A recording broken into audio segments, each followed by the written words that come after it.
لاکھوں مرنے والوں کی روحیں، لاکھوں شہیدوں کی روحیں آج تم سے پوچھتی ہیں، ہزاروں ماں بہنوں کی روحیں آج تم سے پوچھتی ہیں، ہزاروں معصوم بچوں کی جن کو نیزے کی نوک پہ لٹکا کر پٹک پٹک کے زمین میں مار دیا گیا۔ مشرقی پنجاب میں 2.5-3 لاکھ سے زیادہ مسجدیں جن میں قرآن پڑھا جایا کرتا تھا، آج جا کے دیکھو گدھے پیشاب کر رہے ہیں، خنزیر بندھے کھڑے ہیں، گوبر پاٹھی پک رہے ہیں، چاروں طرف سے بے ادبی ہو رہی ہے۔ وہ کئی لاکھ مسجدوں کے مینارے تم سے آج کے دن پوچھتے ہیں، اور مسلمانوں یہ تم نے کیا کیا؟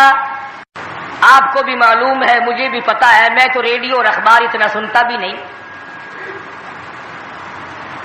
جشن آزادی کل ہم لوگوں کا ہے، یوم پاکستان ہے، اللہ پاک پاکستان کو قائم دائم رکھے، آمین۔ اور یہ جو پاکستان کو بیچتے ہیں اللہ پاک ان سے پاکستان کی حفاظت فرمائے، آمین۔ استحکام ملک کو مل سکتا ہے آئین سے، ملک کے استقلال کا مدار ہوا کرتا ہے قانون۔ جس اسلام اور ایمان اور قرآن اور نبی کریم صلی اللہ علیہ وسلم کے فرمان کا سن 46 میں مسلمانوں سے وعدہ کیا گیا تھا، وہ خواب آج تک شرمندہ تعبیر نہ ہو سکا۔ آئے اور چلے اور مر گئے، آئے اور چلے گئے اور مر گئے، لیکن خدا کے قرآن سے فریب کیا، اللہ کے نظام سے دغا کی، دھوکہ کیا، قوم سے دھوکہ، خدا سے دھوکہ، خدا کے قرآن سے دھوکہ۔ نسلیں بدل گئی، اتنا لمبا عرصہ گزرنے کے بعد آج تک اسلام کی بسم اللہ شروع نہ ہو سکی۔ اور آپ کو معلوم ہے کچھ لوگ ابھی زندہ ہیں کہ کن حالات میں پاکستان بنا، اور کیا لوگوں کا خیال تھا، اور کیا سوچ تھی، اور کیا تصور تھا، اور پھر بنا ہوا کیا دیکھا۔ علماء اکرام نے ہمیشہ جدوجہد کی، علماء حق نے ہمیشہ للکارا، انہوں نے یہ آواز نکالی کہ مولوی آپس میں لڑتے ہیں، ہم کون سے مولوی کا اسلام نافذ کریں۔ قطب عالم حضرت مولانا احمد علی صاحب لاہوری سب قید رحمۃ اللہ علیہ نے 52 علماء کی کمیٹی کراچی میں بٹھا کر شیعہ، سنی، دیوبندی، بریلوی، اہل حدیث تمام علماء سے ایک دستاویز کرا کر ان کو تیار کر کے ان کے حوالے کر دی کہ آئین خداوندی میں ہمارا کوئی اختلاف نہیں۔ تو علماء کی بات تو ختم ہو گئی۔ اب رہی بات یہ کہ وہ کون لوگ تھے جنہوں نے پاکستان بنایا اور کس طرح سے یہ ملک بنا۔ پیسے سے نہیں بنا، ان سرمایہ داروں اور ذمہ داروں سے نہیں بنا، یہ ملک نوابوں نے نہیں بنایا، جاگیرداروں نے نہیں بنایا، بلکہ اس ملک کی بنیاد میں ہزاروں نہیں لاکھوں آدمیوں کی جان لگی ہے۔ سڑکوں پہ قافلے کٹ گئے، گاڑیاں پوری ٹرین کٹ گئی، لوگوں کو نماز جنازے نہ ملے، قبر نہ ملی، کفن نہ ملا، غسل نہ ملا، اور یہاں تک دیکھا گیا کہ بعض لوگوں کے سیریوں کو، کھوپڑیوں کو جنگلوں میں کتے گھسیٹے پھرے۔ اتنی جدوجہد اور اتنی قربانی کے بعد یہ ملک اللہ تبارک و تعالیٰ نے عطا فرمایا۔ ہر شخص کا یہ خیال تھا، ہر شخص کا یہ تصور تھا، ہر شخص کی یہ سوچ تھی کہ ہم وہاں پہنچیں گے، الحمدللہ وہاں ہمیں اسلامی نظام ملے گا، قرآن کا قانون ملے گا، اللہ کی کتاب کا قانون ملے گا، محمد عربی صلی اللہ علیہ وسلم کا دستور ہمیں ملے گا۔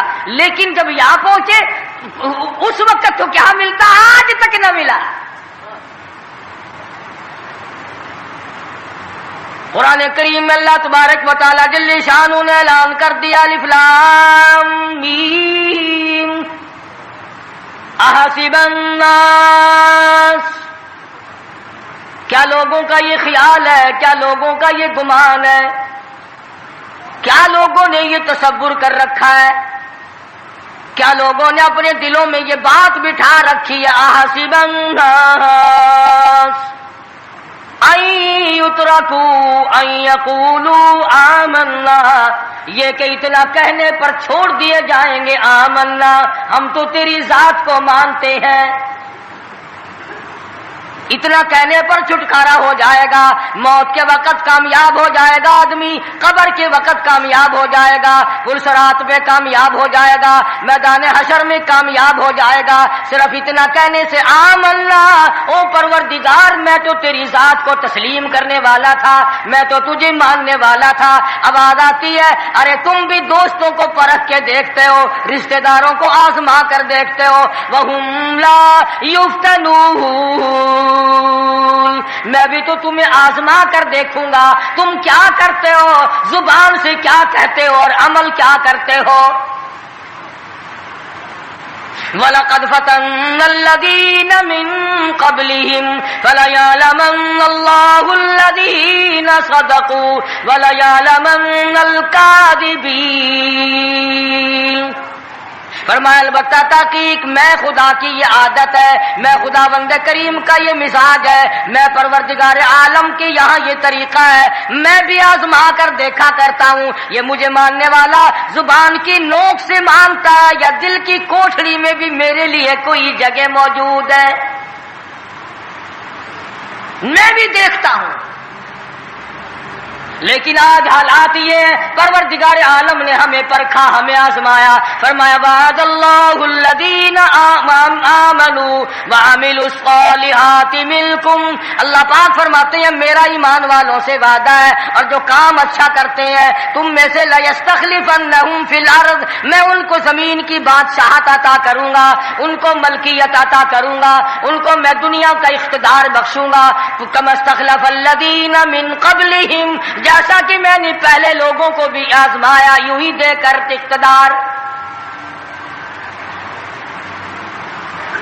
مگر ہم لوگ اقتدار کی نشے میں، کمانے کھانے کے نشے میں، تجارت کے نشے میں، زمین کے نشے میں، اپنی دولت کے نشے میں یہ سوچنا بھی بھول گئے کہ پروردگار عالم نے کتنا بڑا کرم کیا، کتنا بڑا فضل فرمایا کہ لوگوں کی قربانی سے یہ ملک بنا۔ گارے کی جگہ پاکستان کے جڑوں میں، بنیادوں میں جو گارا بن کر کے لگا ہے، رب ذوالجلال کی قسم اس میں پانی نہیں پڑا، مسلمانوں کا لہو لگا ہے۔ اینٹ روڑوں سے بنیاد نہیں بنی، اینٹ اور سلوں سے بنیاد نہیں بنی، پاکستان کی بنیاد میں شہزادیوں کی آبرو لگی، خانزادیوں کی عزت لگی، ہزاروں عورتیں دریائے جمنا میں ڈوب کے مر گئی، ہزاروں عورتوں نے جب دیکھا ہندو ہماری عزت پہ ہاتھ ڈالے گا، سکھ ہماری آبرو پہ ہاتھ ڈالے گا، سکھ اللہ کے قرآن کی توہین کرے گا، اپنے گھر میں سے عورتوں نے سونا نہ اٹھایا، چاندی نہ اٹھائی، بچے سینے سے نہ لگائے، گھر کا کوئی مال و متا ساتھ نہ اٹھایا، ایک اللہ کا قرآن اٹھایا، کافر کا ہاتھ خدا کی کتاب کو نہ لگے، کافر کا ہاتھ مجلہ کی بندی کو نہ لگے، سینے سے قرآن لگایا، دریا میں چھلانگ لگا دی۔ آج ہزاروں لاکھوں عورتوں کی روحیں ہم سے پکار پکار کر کے پوچھتی ہیں اور تم لوگ دھوکے بازوں اور فریب کرنے والوں، یہ جشن کیسا، یہ رقص و سرود کیسا، یہ میلہ ٹھیلا کیسا، یہ چراغاں کیسی، یہ ناچ گانا کیسا، یہ ڈول ڈھپڑا کیسا، کس چیز پر تم آمادہ ہو، کس چیز پہ ناز کرتے ہو؟ ہم نے تو سنا تھا تم سب کچھ قرآن کے لیے کر رہے ہو، مگر تم نے قرآن کریم کو تو مردوں کے لیے اٹھا کے رکھ دیا۔ لاکھوں مرنے والوں کی روحیں، لاکھوں شہیدوں کی روحیں آج تم سے پوچھتی ہیں، ہزاروں ماں بہنوں کی روحیں آج تم سے پوچھتی ہیں، ہزاروں معصوم بچوں کی جن کو نیزوں کی نیزے کی نوک پہ لٹکا کر پٹک پٹک کے زمین میں مار دیا گیا۔ مشرقی پنجاب میں 2.5-3 لاکھ سے زیادہ مسجدیں جن میں قرآن پڑھا جایا کرتا تھا، آج جا کے دیکھو گدھے پیشاب کر رہے ہیں، خنزیر بندھے کھڑے ہیں، گوبر پاٹھی پک رہے ہیں، چاروں طرف سے بے ادبی ہو رہی ہے۔ وہ کئی لاکھ مسجدوں کے مینارے تم سے آج کے دن پوچھتے ہیں اور مسلمانوں یہ تم نے کیا کیا؟ دریائے جمنا کا پانی تم سے سوال کرتا ہے، اور مجھ سے وضو کرنے والے مجاہدین کبھی یوں نہیں کیا کرتے جیسا کہ تم نے اپنی روش کو بنا رکھا ہے۔ اور پھر ویسے بھی ایک گھر میں میت پڑی ہو اور دوسرے گھر میں شادی ہو اور وہ باجا بجائیں تو علاقے کے لوگ یوں کہیں گے یہ بڑے سنگ دل ہیں، یہ بڑے پتھر دل ہیں، یہ بڑے احمق لوگ ہیں، برابر میں موت ہے، برابر میں قضیہ ہے، برابر میں فوتگی ہے، اور یہ ناچ رہے ہیں۔ تمہیں کیا معلوم فلسطین کے مسلمان کے ساتھ کیا بن گئی؟ تم آج میلے ٹھیلے کا چکر بناتے پھرتے ہو، جاؤ فلسطینیوں کے پیاس سے مرنے والے بچوں سے جا کے پوچھو۔ اسرائیلی یہودی بدماش کسی طرح سے بھی پیچھے ہٹنے کو تیار نہیں۔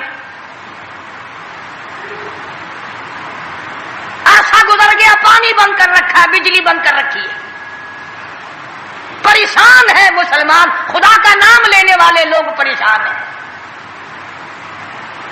فلسطین میں مسلمان کٹ گیا، افغانستان میں مسلمان ذبح ہو رہے ہیں، ایران عراق میں مسلمان کٹ رہے ہیں، ذبح ہو رہے ہیں، سری لنکا جیسا ملک بودھ مذہب رہنے والے لوگ جو کیڑی کو مارنا بھی برا جانتے ہیں مگر مسلمان کو کاٹ رہے ہیں۔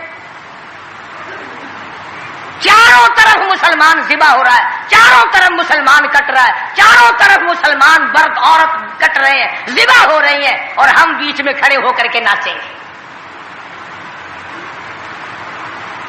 کھیل تماشا اس قوم کا مزاج نہ بناؤ، تماشا دیکھنے والوں تماشا خود نہ بن جانا۔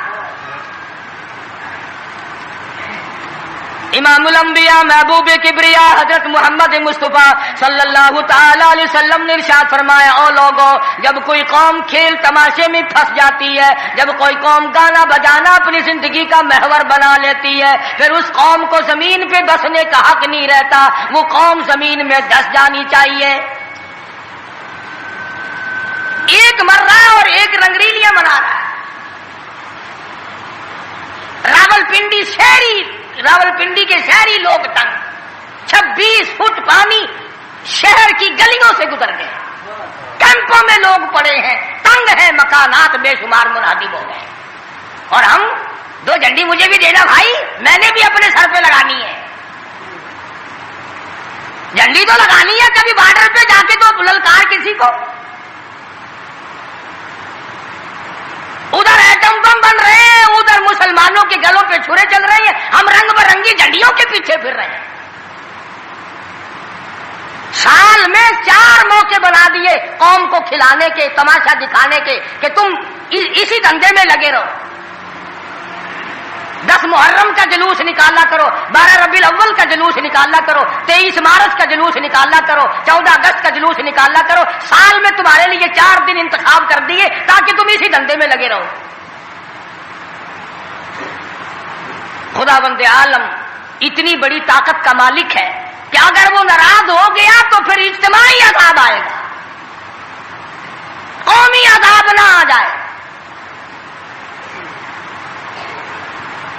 14 اگست اللہ کے سامنے عاجزی کرنے کا دن تو ہے، استغفار کرنے کا دن تو ہے، توبہ کرنے کا دن تو ہے، اللہ سے ملک کے لیے، قوم کے لیے دعائیں مانگنے کا دن تو ہے، قرآن خوانی کے لیے دن ہے، درود شریف پڑھنے کا دن ہے، اللہ اللہ کرنے کا دن ہے۔ چاروں طرف یہود و نصارہ، ہندو کافر جو مسلمانوں کے خلاف سازشیں بنا رہے ہیں، ان کو ختم کرنے کے لیے، ان کو مرنے اور ان کے ملیا میٹ کے لیے دعا کرنے کا دن تو ہے، خیرات کرنے کا دن تو ہے، اللہ اللہ کرنے کا دن تو ہے، ناچ کا نہیں، گانے کا نہیں، ڈھول ڈھپڑے کا نہیں۔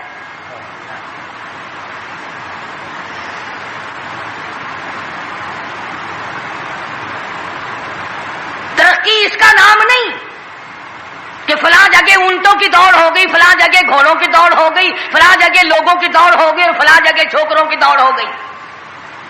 ترقی کے اور بڑے راستے کچھ کر کے دکھاؤ۔ اللہ پاک جل شانہ نے اعلان کر دیا، لوگوں قال سا ربکم ان یہلک عدوکم وَيَسْتَخْلِفَكُمْ فِي الْأَرْضِ فَيَنْظُرَ كَيْفَ تَعْمَلُونَ۔ اللہ پاک فرماتے ہیں تم یوں نہ سمجھا کرو کہ تم تخت پہ بیٹھ گئے تو مجھ سے چھپ گئے۔ شہنشاہ ملک کے مالکوں، تخت و تاج کے مالکوں، یہ نہ سوچا کرو کہ یہاں بیٹھ کر اب خدا کی نظر ہم پہ نہیں پڑتی۔ فرمایا میری وہ ذات ہے لمن الملک اليوم، میں وہ ہوں پوچھوں گا کون ہے آج کے دن دم مارنے والا۔ الیوم تجزا کل نفس بما کسبت، کسی پر ظلم نہیں کیا جائے گا، کوئی بول نہیں سکے گا، جواب نہیں دے سکے گا، کیوں؟ دربار الہی ہوگا۔ کہتا وہ ایسی روب کی جا ہے کہ دربار الہی میں ہزاروں سر بلندوں کا عزیزوں سر جھکا ہوگا۔ بڑوں بڑوں کے سر جھک جاتے ہیں، اپنی مرضی سے نہ جھکے تو خدا جھکا دیتا ہے۔ فرمایا یہ تمام کا تمام نظام میری طرف سے چلتا ہے، تم عارضی ہو، تم جیسے پہلے کئی آئے اور کئی چلے گئے، تم بھی نہیں رہو گے۔ اللہ پاک نے فرمایا باقی رہے گی میری ذات۔ اس لیے ہوش کر کے ہر آدمی کو قدم اٹھانا چاہیے، تاجر کو بھی، پیر کو بھی، مولوی کو بھی، افسر کو بھی، تمام لوگوں کو ہوش کر کے قدم اٹھانا چاہیے۔ کوئی ایسی صورت نہ ہو جس سے خامخواہ ہم عذاب میں گرفتار ہو جائیں۔ حضرات صحابہ کرام رضوان اللہ تعالی علیہ مجمعین انہی چیزوں سے ڈرا کرتے تھے۔ خود مدنی کریم صلی اللہ تعالی علیہ وسلم کا یہ حال ہے، راستے میں پڑی ہوئی ایک کھجور آپ نے اٹھا کر منہ میں ڈال لی۔ سیدہ فرماتی ہیں ہماری اماں ام المومنین رضی اللہ تعالیٰ عنہ کہ ساری رات حضور کو نیند نہ آئی، میں نے بار بار پوچھا کیا بات ہے، کوئی تکلیف ہے؟ فرمایا نہیں۔ پھر نیند کیوں نہیں آتی؟ فرمایا راستے میں کھجور پڑی تھی، میں نے اٹھا کر اس لیے منہ میں ڈال لی ضائع نہ ہو جائے، اب مجھے یہ بات تنگ کر رہی ہے، نہ معلوم کسی کا حق نہ ہو اور میرے حلق کے نیچے چلا گیا، قیامت میں اگر مطالبہ کیا تو میں کیا جواب دوں گا؟ سیدنا فاروق اعظم رضی اللہ تعالیٰ عنہ کا زمانہ آیا،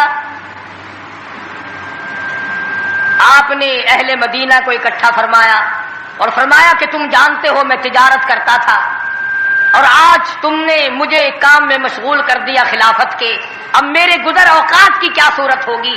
تو تمام صحابہ کرام نے، اہل مدینہ نے یہ فیصلہ کیا کہ متوسط درجے کا جو کھانا ایک عام آدمی کھا سکتا ہے اتنا وظیفہ مقرر ہو جائے۔ چنانچہ فاروق اعظم رضی اللہ تعالیٰ عنہ کا وظیفہ مقرر ہو گیا۔ امیر المومنین خلیفۃ المسلمین 22 لاکھ مربع میل کا حکمراں، کابل سے لے کر طرابلس تک کا حکمراں، فاروق اعظم جس کو خدا کے نبی نے اللہ میاں سے مانگ کے لیا، ایک دن جمعے کے اندر خطبہ ارشاد فرما رہے ہیں، خطبہ دے رہے ہیں۔ صحابہ کہتے ہیں ہم نے امیر المومنین فاروق اعظم کو تہمت کو دیکھا، منجلے اور لنگی کو دیکھا، ایک لنگی میں ایک چادر میں 12 پیوند لگے ہوئے تھے، 12 پیوند، 22 لاکھ مربع میل کا حکمراں، اس کے تہمند میں 12 پیوند ہے، ایک پیوند چمڑے کا بھی ہے۔ آج تو پیوند لگانا ہمارے یہاں عیب بھی ہو گیا، کون اس بات کا خیال کرتا ہے؟ ایک اور جمعے میں دیر سے تشریف لائے فاروق اعظم رضی اللہ تعالیٰ عنہ، لوگوں نے عرض کیا کہ آپ نے دیر کی؟ فرمایا یہ کپڑے جو تمہارے سامنے پہن کر آیا ہوں میرے پاس یہی کپڑے ہیں، یہ دھوئے تھے، خشک نہ ہوئے تھے، اس لیے آدھے گیلے آدھے سوکھی پہن کر آ گیا ہوں، دیر اس لیے ہو گئی، میں بادشاہ ہوں، میں امیر المومنین ہوں، میں خلیفہ ہوں، میں مدنی کریم صلی اللہ علیہ وسلم کا جانشین ہوں، تمہارا امیر اور امام ہوں، لیکن غریب اتنا ہوں کہ یہی کپڑے ہیں میرے پاس جو تمہارے سامنے پہننے کھڑا۔ ادھر ہمارا حال دیکھ لو کیا بنا ہوا ہے، جس ملک کا چوڑا بھی بے ایمان ہو وہ ملک ترقی کیسے کرے گا؟ صفائی کرنے والا بنگی 4 دن تک چکر نہیں لگاتا. پوچھے کون؟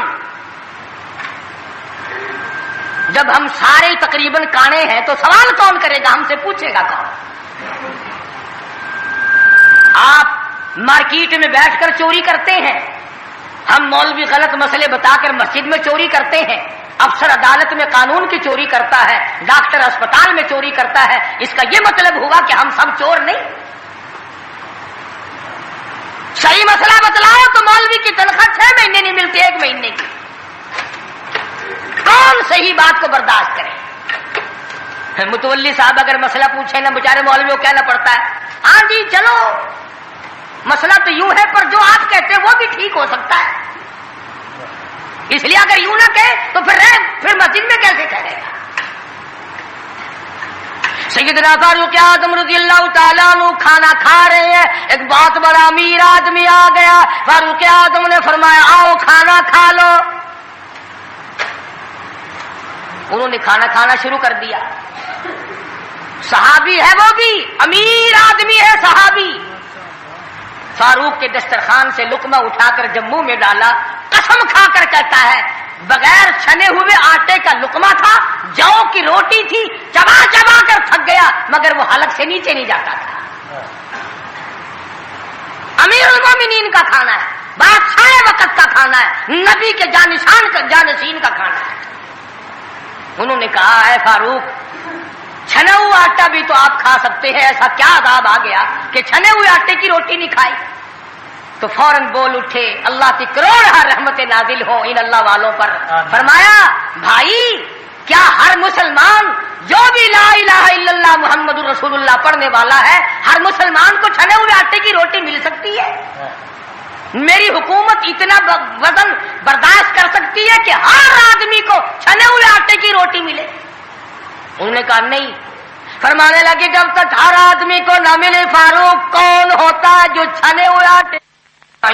یہ چاروں صحابہ عشرہ مبشرہ میں سے ہیں، جلیل القدر صحابہ ہیں، حضور صلی اللہ علیہ وسلم کے پیارے صحابہ ہیں، حضور کے چہیتے صحابہ ہیں.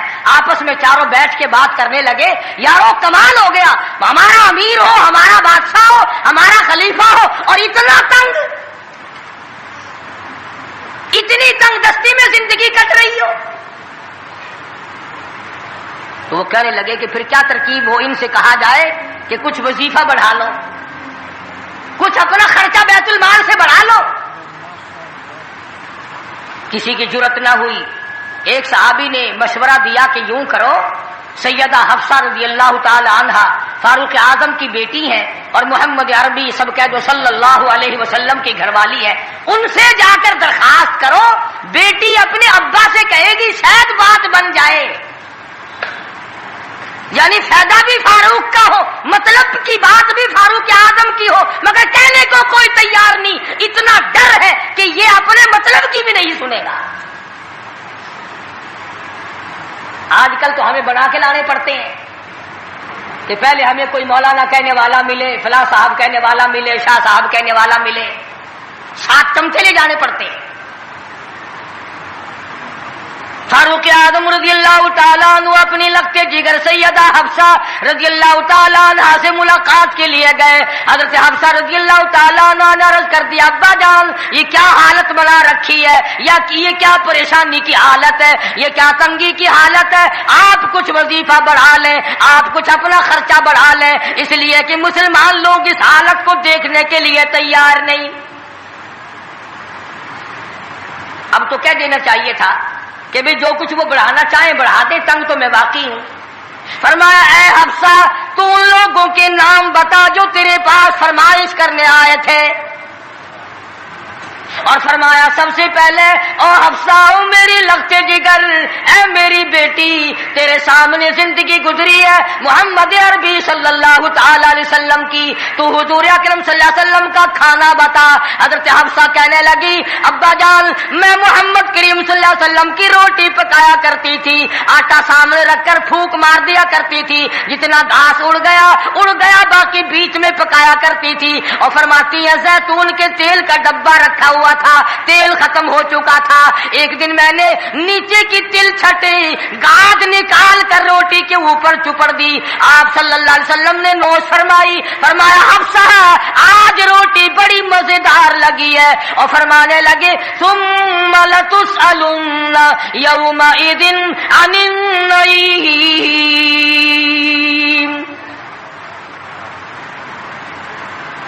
فاروق اعظم رضی اللہ تعالیٰ عنہ فرمانے لگے اے حفصہ، میرے تیرے نبی نے، میرے تیرے محبوب نے دنیا میں یہ کھانا کھایا ہو اور میں ان سے الگ کھانا تلاش کروں، میری ان کی ملاقات کیسے ہوگی؟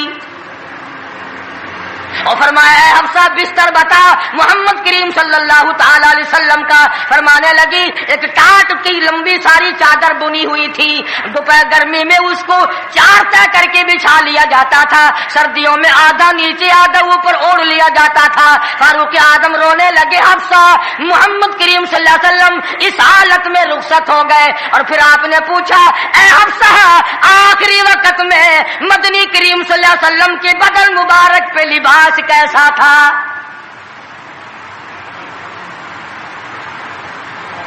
وہاں لباس کی حالت، کھانے کی حالت یہ ہے، یہاں بنگلوں کی گنتی نہیں، کوٹھیوں کی گنتی نہیں.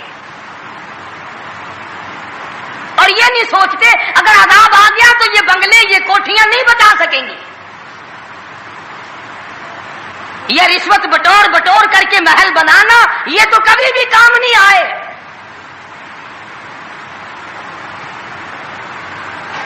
لوگوں کے ذہن کو گندا کرنے کے لیے طریقہ کار بنا رکھے.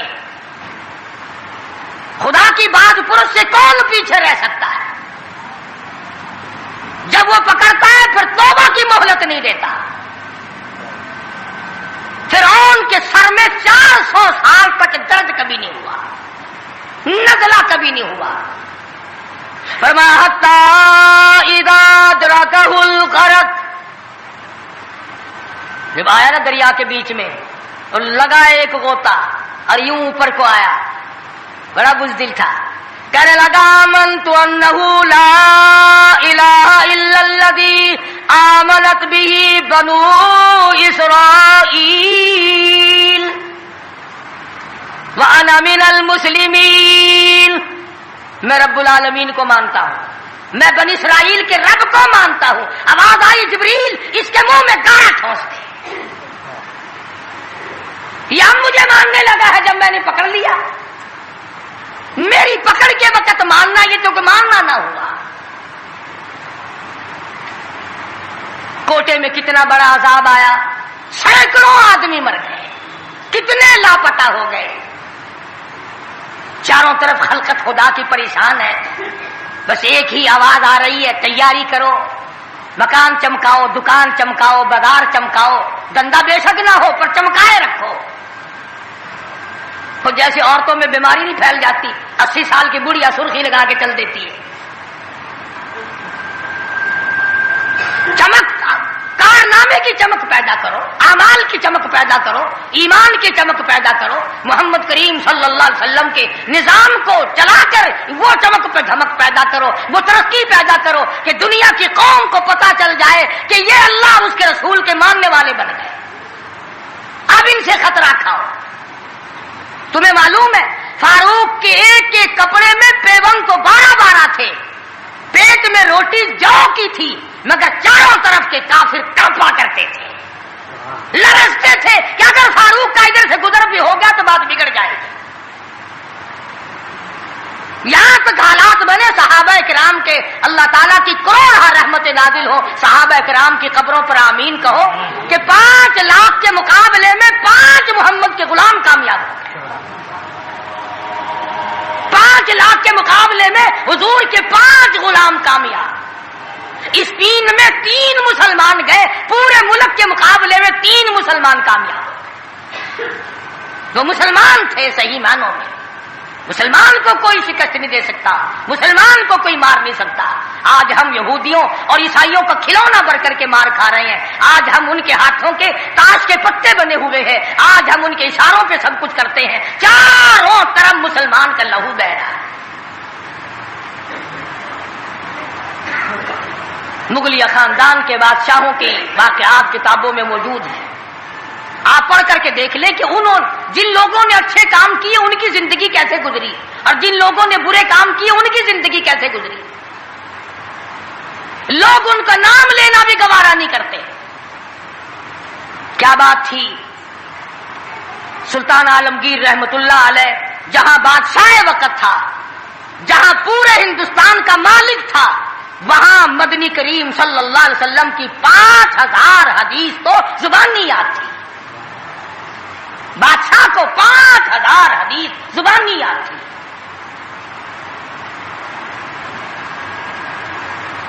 سلطان صلاح الدین خلجی رحمہ اللہ بادشاہ گزرا ہے.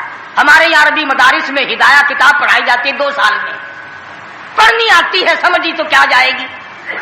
سلطان صلاح الدین خلجی بادشاہ ہو کر مکمل ہدایہ زبانی یاد تھا، زبانی یاد تھا. عالمگیر بادشاہ کی فوج کا جو کمانڈر تھا وہ اتنا بڑا عالم تھا کہ آج بھی شرح قائد وغیرہ اور امور عامہ اور میر زاہد وغیرہ جو کتابیں ہیں منطق کی اور طرح طرح کی، یہ تمام عالمگیر کی فوج کے کمانڈر کی لکھی ہوئی. اللہ والے تھے.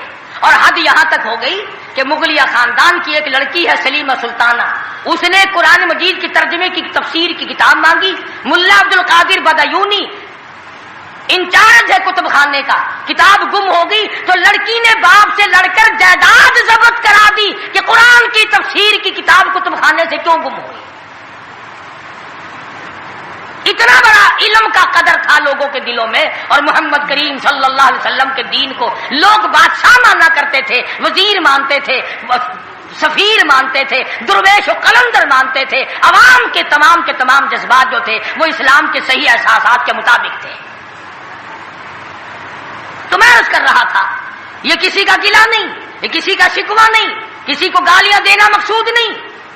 اگر اتنی بات کہہ دوں تو کوئی بیجا نہ ہوگا کہ حرف آئے نہ کہیں، حرف آئے نہ کہیں ان کی مسیحائی پر، حرف آئے نہ کہیں ان کی مسیحائی پر. اور درد اتنا تو نہ تھا تیری دوا سے پہلے، یہ تو بہت زیادہ کڑوی ثابت ہوئی تیری دوا. یہ تو پہلے درد سے بھی زیادہ درد ہو گیا، تو نے یہ کیسی دوا پلا دی. اور بڑا عجیب شعر یاد آیا. فرق ہے تیرا میرا، فرق یہ کہتا کہ تیرا پیام اور ہے میرا پیام اور ہے، تیرا پیام اور ہے میرا پیام اور ہے، عشق کے درد مند کا طرز کلام اور ہے. دیوانوں کی باتیں اور ہیں، تمہارا طرز زندگی اور ہے. ہم نے صحابہ سے طرز زندگی سیکھا، ہم نے محمد عربی صلی اللہ علیہ وسلم سے طرز زندگی سیکھا، ہم نے عمر بن عبدالعزیز سے طرز زندگی سیکھا، ہم نے سلطان عالمگیر سے سیکھا، سلطان صلاح الدین خلجی سے سیکھا، ہم نے شمس الدین التمش سے سیکھا. تم نے طرز زندگی انگریز سے سیکھا. کب تک انگریز کے ترقی کے وارث بنو گے؟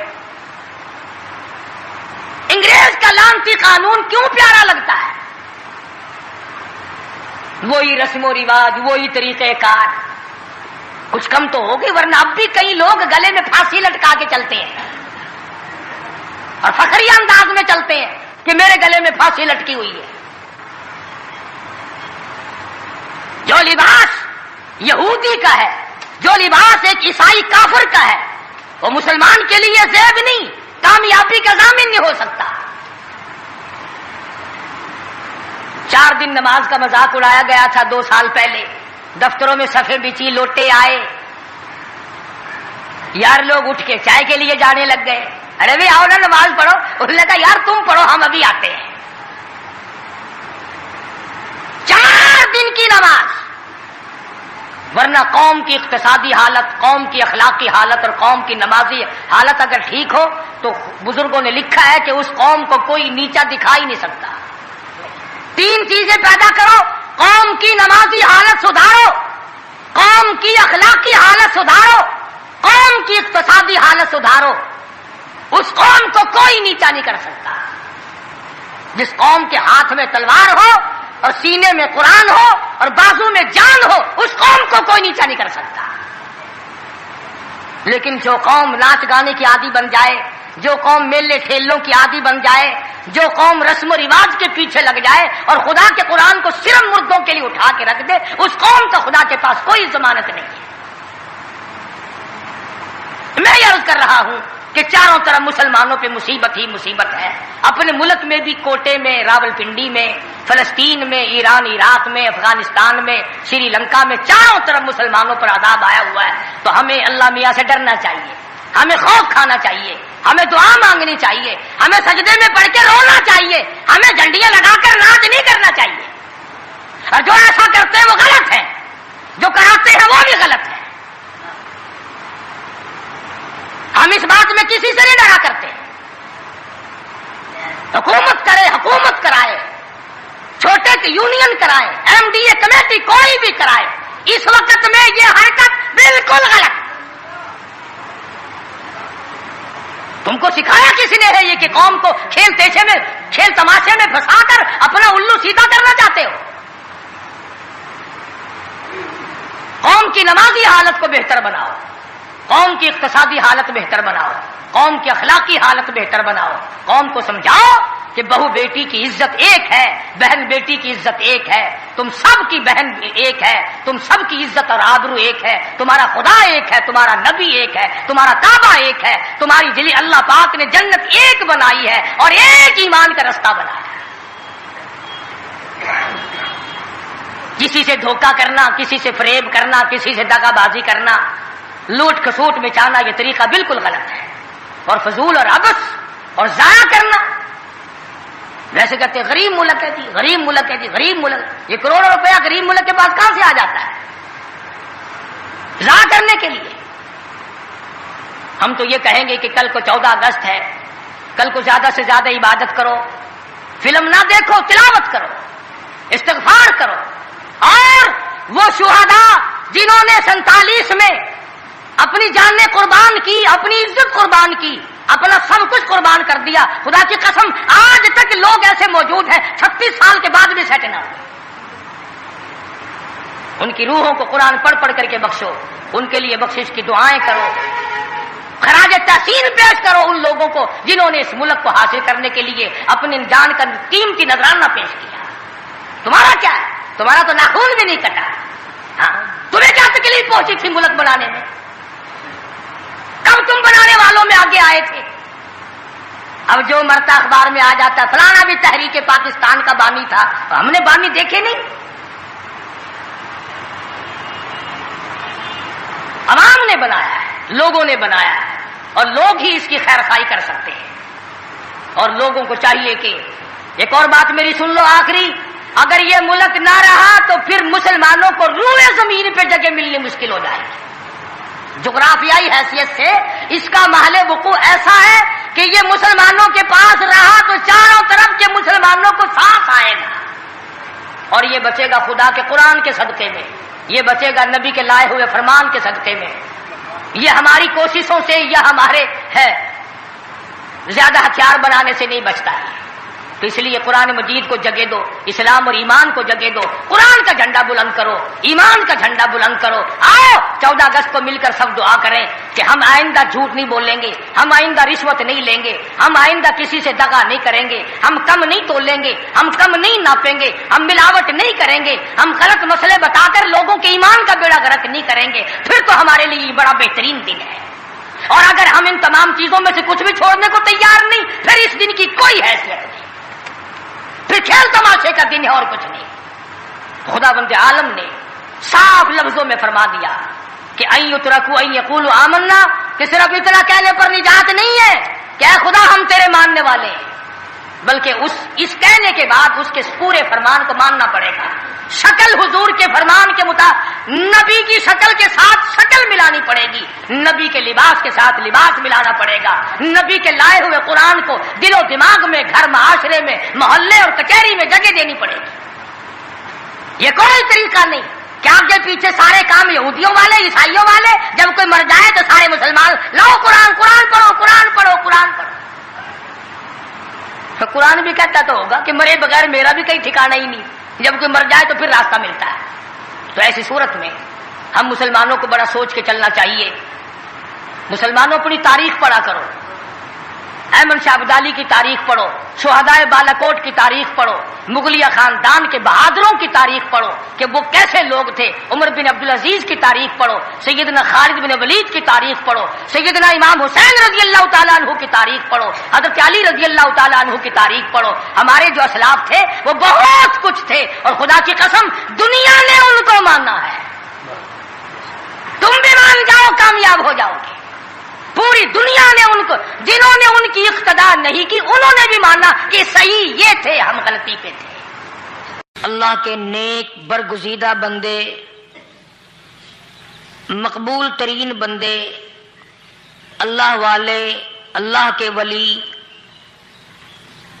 بزرگان دین رحمہم اللہ علیہ مجمعین کے واقعات اور مختصر سے حالات اس نیت سے عرض کر رہا تھا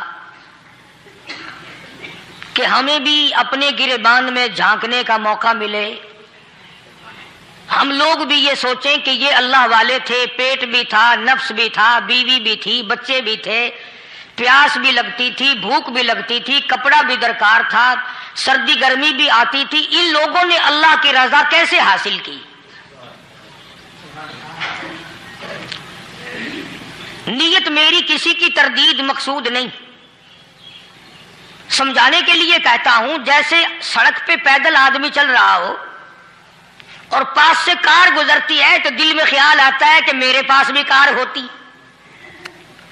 ان اللہ کے نیک بندوں کو دیکھ کر میں اور آپ کیوں نہیں سوچتے کہ میں بھی اللہ کا نیک بندہ بن جاتا؟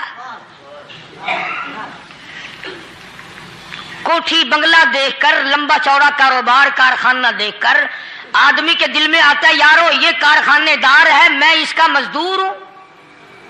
تیرے دل میں یہ بات کیوں نہیں آتی کہ میں نماز بھی نہیں پڑھتا اور فلانا ساری رات سویا ہی نہیں؟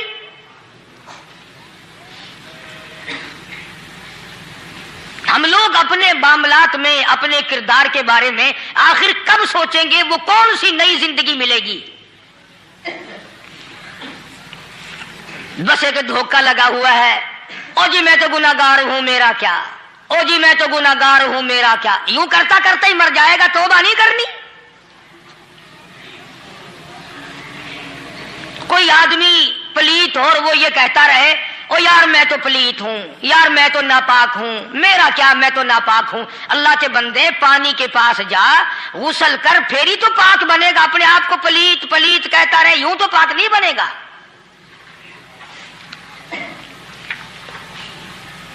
یہ اللہ والے جو ہوتے ہیں آدمی کے اندر کو ٹھیک کرتے ہیں۔ جیسے ڈاکٹر کہتا ہے کہ اگر بلڈ پریشر کے مریض ہو تو نمک نہ کھاؤ، شوگر کے مریض ہو تو میٹھا نہ کھاؤ، باغی کے مریض ہو تو آلو نہ کھاؤ۔ اللہ والا کہتا ہے اگر تمہارے اندر شرک کی بیماری ہے تو خدا کے دروازے کے سوا کہیں نہ جاؤ۔ اللہ والے اندر کا علاج کرتے ہیں، روحانی علاج کرتے ہیں، اس بیماری کا علاج کرتے ہیں جو قبر میں کام آئے گی۔ جب اللہ والوں کی مجلس میں بیٹھو گے تو وہ تمہیں یہ بتائیں گے کہ نبی کی سنتوں کے پھول چھوڑ کر بدعت کے کانٹوں کی طرف نہ جاؤ۔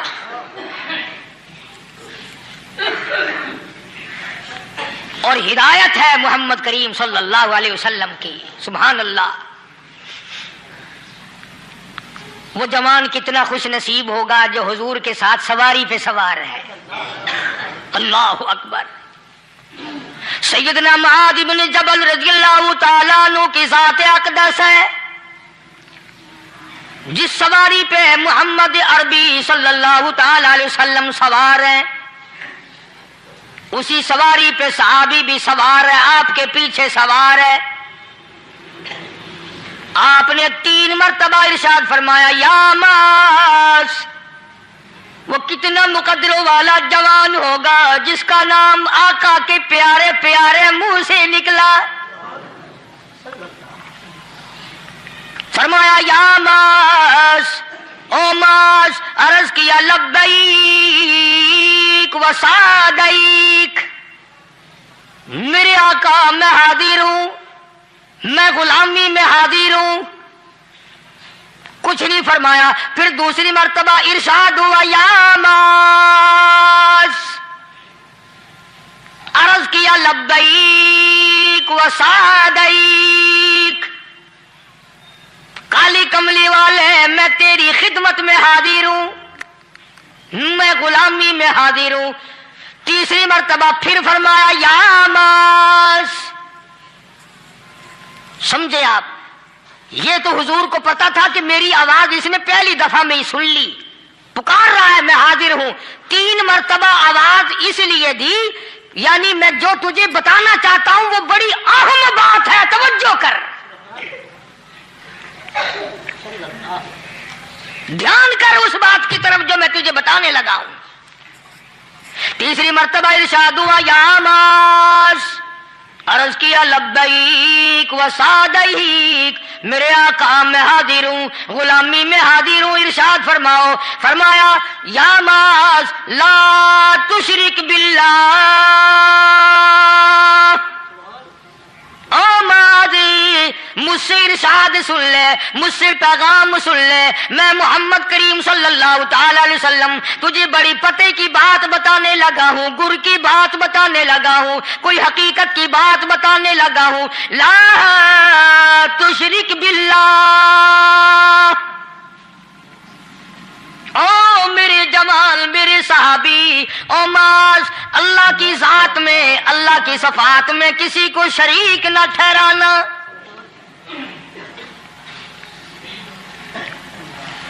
کسی کو بگڑی بنانے والا نہ سمجھنا، کسی کو پریشانی دور کرنے والا نہ سمجھنا، زندہ کرنے والا، مارنے والا، فقیر بنا دینے والا، فقیر کو شہنشاہ بنا دینے والا، اس کے سوا کوئی نہیں. چلو ہو گئی بات، فرما دیا آپ نے کہ شرک نہ کرنا. اب ہماری بات سنو، ابھی حدیث کا جملہ باقی ہے جو محمد عربی صلی اللہ علیہ وسلم کی زبان مبارک سے نکلا، اہم بات باقی ہے. ٹھیک ہے فرما دیا، لیکن اب سوال کرو سرکار مدینہ صلی اللہ علیہ وسلم سے کہ جی اگر کوئی مصیبت کی وجہ سے کر بیٹھے، اگر کوئی پریشانی کے عالم میں آ کے کر بیٹھے، کوئی دکھوں کا مارا ہوا کر بیٹھے، تو صاف فرما دیا. فرمایا او معاذ ان قتلتا، اگرچہ تجھے قتل کر دیا جائے، تیرا ٹکڑا ٹکڑا کر دیا جائے، تیرا قیمہ بنا دیا جائے، اس سے بھی سخت بات آگے فرمائی او حرقتا، چاہے تجھے جلا کر خاک کر دیا جائے، تیرا قیمہ بنا دیا جائے، تجھے جلا کر راکھ بنا دیا جائے، کسی حال میں بھی تجھے شرک کرنے کی اجازت نہیں. اور ایک اور بات میرے سے سن کر پکا کے لے جاؤ.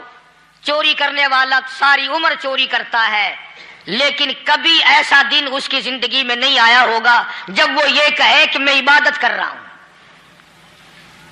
لاکھ چوری کی ہو یہ کہے گا کہ میں گناہگار ہوں، چوری کر اپن چلو تمہارے منہ پہ نہیں کہے گا، دل میں کہے گا. زنا کرنے والا کبھی نہیں کہتا کہ میں گناہ نہیں کرتا، شراب پینے والا کبھی نہیں کہتا کہ میں گناہ نہیں کرتا، حرام کھانے والا، رشوت لینے والا کبھی نہیں کہتا کہ میں گناہ نہیں کرتا. شرک ایسا گناہ ہے، ایسی گمراہی ہے، اس کو بندہ گناہ سمجھ کر نہیں عبادت سمجھ کے کرتا ہے. اور ارشاد فرمایا محمد عربی صلی اللہ علیہ وسلم نے کہ شرک کرنے والے کو توبہ کی توفیق نہیں ہوتی. وہ اس کو برا سمجھے تو توبہ کرے، جب وہ اس کو برا سمجھتا ہی نہیں تو گناہ سمجھتے ہی نہیں تو توبہ کائے کی کرے گا وہ. میں عرض کر رہا تھا کہ یہ جو اولیاء کرام ہیں، بزرگان دین ہیں، اللہ والے ہیں، یہ شرک کی لعنت سے آدمی کو بچانے کے لیے ساری زندگی کوشاں رہتے ہیں. حدیث پاک میں آتا ہے، ارشاد فرمایا محمد کریم صلی اللہ علیہ وسلم نے کہ جب آدمی گناہ کرتا ہے، فرمایا ان فی الجسد لمضغۃ اذا صلحت صلح الجسد كله واذا فسدت فسد الجسد كله الا وهي القلب او كما قال النبي صلی اللہ علیہ وسلم. ارشاد فرمایا آدمی کے بدن میں ایک گوشت کا ٹکڑا ایسا ہے کہ جب وہ ٹھیک ہو جائے تو سارا بدن ٹھیک ہو جاتا ہے، جب وہ بگڑ جائے تو سارے بدن کا نظام بگڑ جاتا ہے۔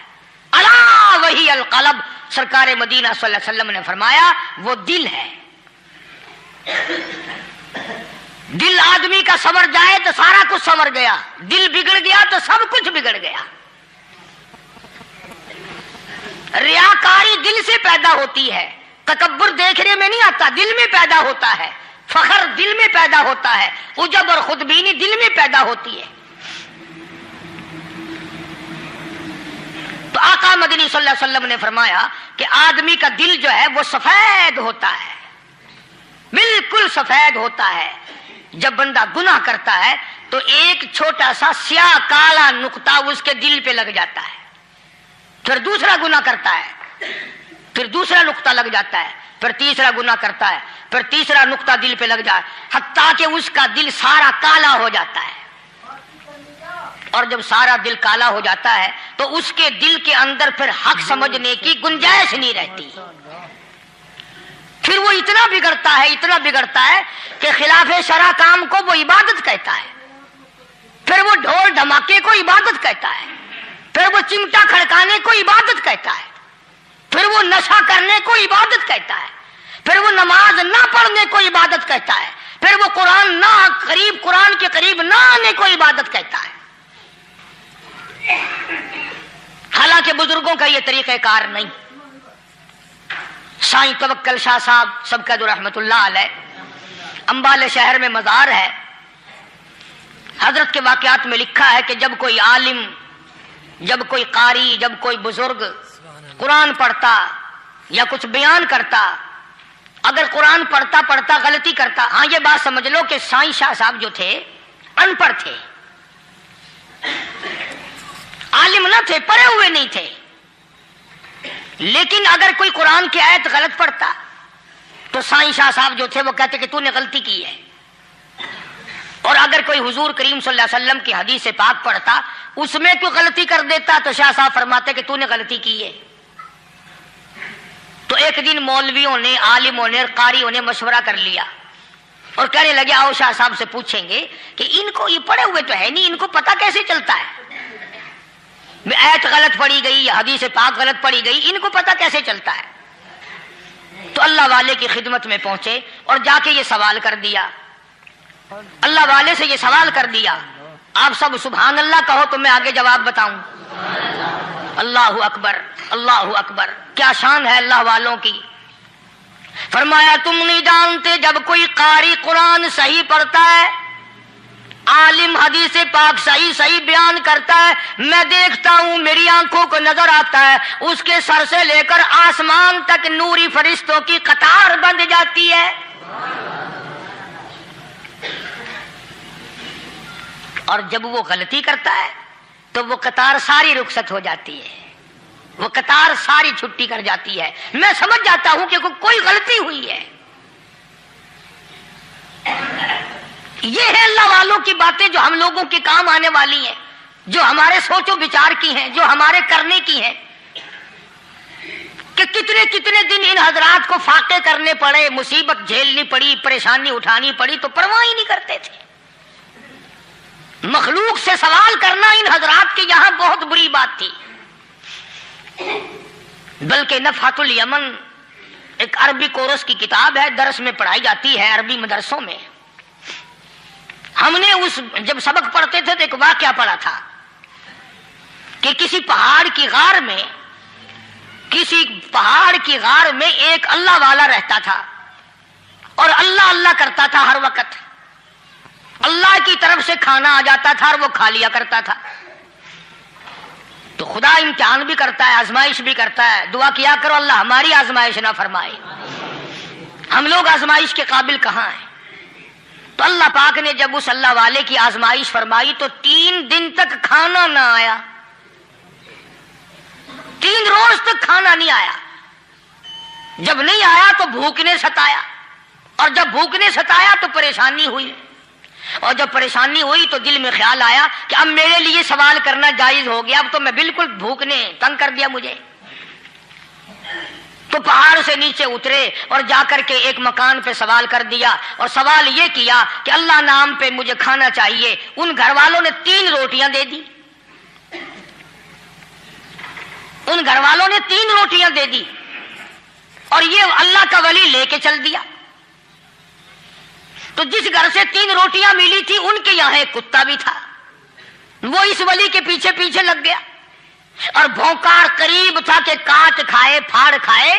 اللہ کے ولی نے سوچا کہ یہ تو بڑا ظالم کتا پیچھے لگ گیا, 1 روٹی اس کو پھینک دوں, 2 مجھے کافی ہو جائیں گی, یہ پلا اس کی ہلے لگ جائے گا, مشغول ہو جائے گا, میں نکل جاؤں گا.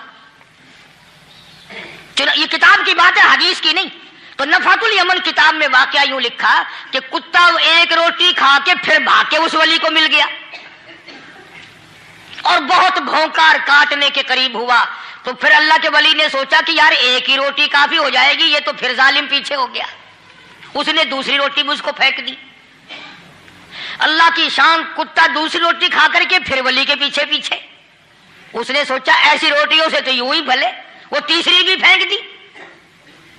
کتے نے تیسری بھی کھا لی اور جب تیسری روٹی کھا کے کتا بھونکا, اب ولی کھڑا ہو کر غصے میں آ گیا اور کہنے لگا, او کتے تجھے شرم نہیں آتی؟ عربی کا لفظ ہے وما عدیم الحیا, اور بغیرت کمینے, تیرے مالک نے 3 روٹیاں دی تھی, جس دروازے پہ تو رہتا تینوں کھا لی, پھر بھی بھونکتا ہے. 3 روٹیاں میں نے تجھے دے دی, پھر بھی بھونک رہا ہے. تو یوں لکھا اس کتاب میں کہ اللہ پاک نے کتے کو بھی زبان دی اور وہ یہ کہنے لگا کہ ولی صاحب ذرا ٹھہرو, خود فیصلہ کرو, تم بے غیرت ہو یا میں بے غیرت ہوں. فیصلہ جناب کریں, میں کتا ہوں, آپ ولی ہیں, جنت کے کھانے کھائے, ارے 3 دن نہ ملا تو آدمی کے دروازے پہ آ کے ماتھا گھسایا, جھولی پھیلائی, بھیک مانگی, مجھ سے قسم لے لو میں کتا ہوں, کئی مرتبہ 8 دن ٹکڑا نہیں ملتا, قسم لے لو اس دروازے کے سوا کبھی کسی دوسرے دروازے پہ نہیں گیا میں.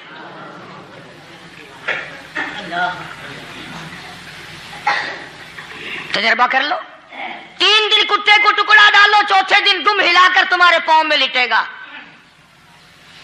ساری عمر گزر گئی اس مالک کا دیا ہوا کھاتے ہوئے پیتے ہوئے, آج بھی تجھے اس مالک کا دروازہ سمجھ نہیں آیا. پانی وہ پلاتا, والذی ہوا یطعمنی ویسقین وَإِذَا مَرِضْتُ فَهُوَ يَشْفِينِ. کتنا کھلاتا ہے, کتنے اعلیٰ درجے کے کھانے کھلاتا ہے, طرح طرح کے کھانے کھلاتا ہے. پالا اس نے, سنبھالا اس نے, زندگی اس نے دی, اولاد اس نے دی, خوبصورت بیوی اس نے دی, گھر آباد اس نے کیا. تھوڑی سی پریشانی آ گئی, اب جا کے قبر کے سامنے جھکا کھڑا ہے, اس مالک سے میرا کام نہیں چلا, اور 4 گز زمین میں پڑنے والے, تو میری حاجت روائی کر دے.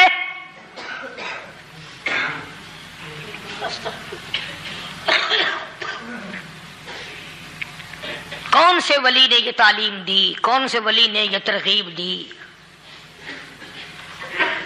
خواجہ قطب الدین بختیار کاکی رحمت اللہ علیہ, بابا فرید الدین شکر گنج رحمت اللہ علیہ کا پیر ہے. اتنے اللہ والے لوگ تھے, اتنے اللہ والے لوگ تھے. خواجہ قطب الدین بختیار کاکی رحمت اللہ علیہ کا آخری وقت دلی شہر میں آ گیا. نہ دولت تھی, نہ کوٹھی تھی, نہ بنگلہ تھا, فقیری. ہائے ہائے, عجیب بادشاہت ہوتی ہے ان لوگوں کی. بادشاہ ان کے دروازوں پہ آیا کرتے تھے. خواجہ ابو الحسن خرقانی رحمت اللہ علیہ بزرگ گزرے ہیں. محمود غزنوی کا زمانہ ہے.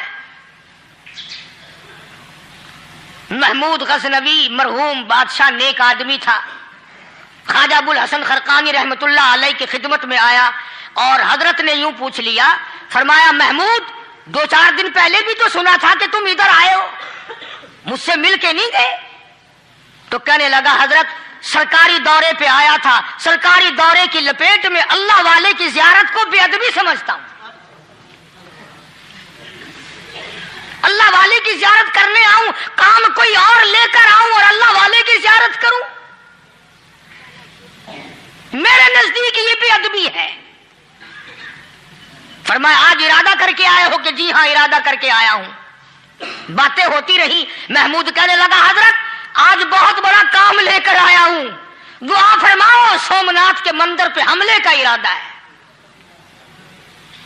70 راجاؤں کی فوج آئیں گی، 70 بادشاہوں کی فوج آئیں گی، 70 راجا ہندو اپنی فوج لے کر آئیں گے، میں اکیلا مسلمان مقابلے میں آؤں گا، دعا فرماؤ وہ قادر کریم مجھے فتح عطا فرمائے۔ کیسی نیت لے کر آیا کرتے تھے بادشاہ لوگ فقیروں کے دربار میں۔ آج تو اگر کسی ولی کے پاس بھی جاؤ گے، میں نے مولانا عبید اللہ انور مدثلو سے پچھلے دنوں عرض کر دیا، میں نے کہا حضرت آپ اپنے گھر میں ہی رہتے ہیں، باہر نہیں نکلتے، کئی دن لوگوں کو نیکی ملے گی، زیارت ہوگی، تو فرمانے لگے قاری صاحب آپ کو کیا پتا ہے، بس اسی کام کے لیے لوگ آتے ہیں، ہماری اینٹ پڑ دو، ہم نے مکان بنانا ہے، ہمیں دکان کا تعویذ دے دو، ہمارے پیچھے دشمن لگ گیا، ہمارا مقدمہ ہو گیا، اور یوں تو کہنے کوئی بھی نہیں آتا، دعا کر دو اللہ میری قبر میں بھلائی فرما دے۔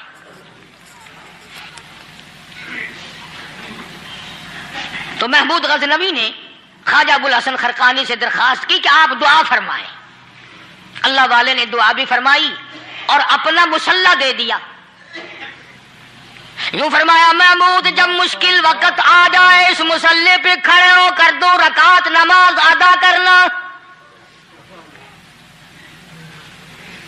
پتا چلا کہ اللہ کی مدد جو ہے وہ نماز کے ساتھ ہے۔ میں تمہیں بھی بتاتا ہوں، ولی تو میں نہیں، جب بھی کوئی پریشانی آئے، جب بھی کوئی تکلیف آئے، فرمایا استعینوا بالصبر والصلاۃ، نماز پڑھو انشاءاللہ آسانی ہوگی، صبر کر نماز پڑھ، ان اللہ مع الصابرین،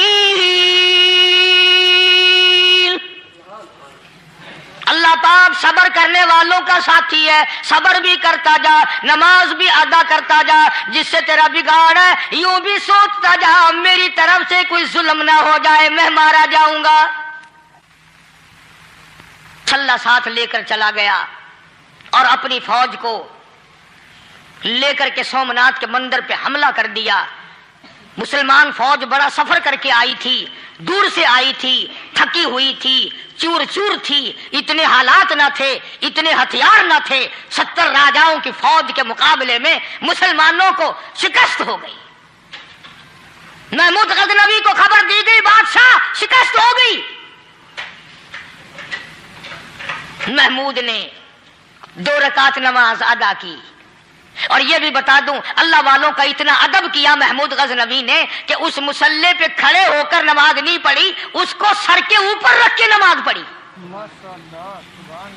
مسلح اللہ والے کا سر پہ رکھ لیا اور نماز پڑھی خدا کے حضور میں، اور پھر سر سجدے میں رکھ دیا۔ میرے پروردگار بے نیاز خالق و مالک، میں گناہگار سہی، میں سیاکار سہی، میں تیرا بندہ ہوں، او میرے مولا مقابلہ کفر سے ہے، حق پرستوں کی نہ کی تو نے گر دل جوئی نہیں، تانا دیں گے بت کے مسلم کا خدا کوئی نہیں، او میرے پروردگار آج مجھے ذلیل نہ کر، آج میری شکست نہ کر، آج مسلمانوں کو شکست نہ دے، اور بے نیاز پروردگار کافر کہیں گے ان کا خدا کہاں گیا۔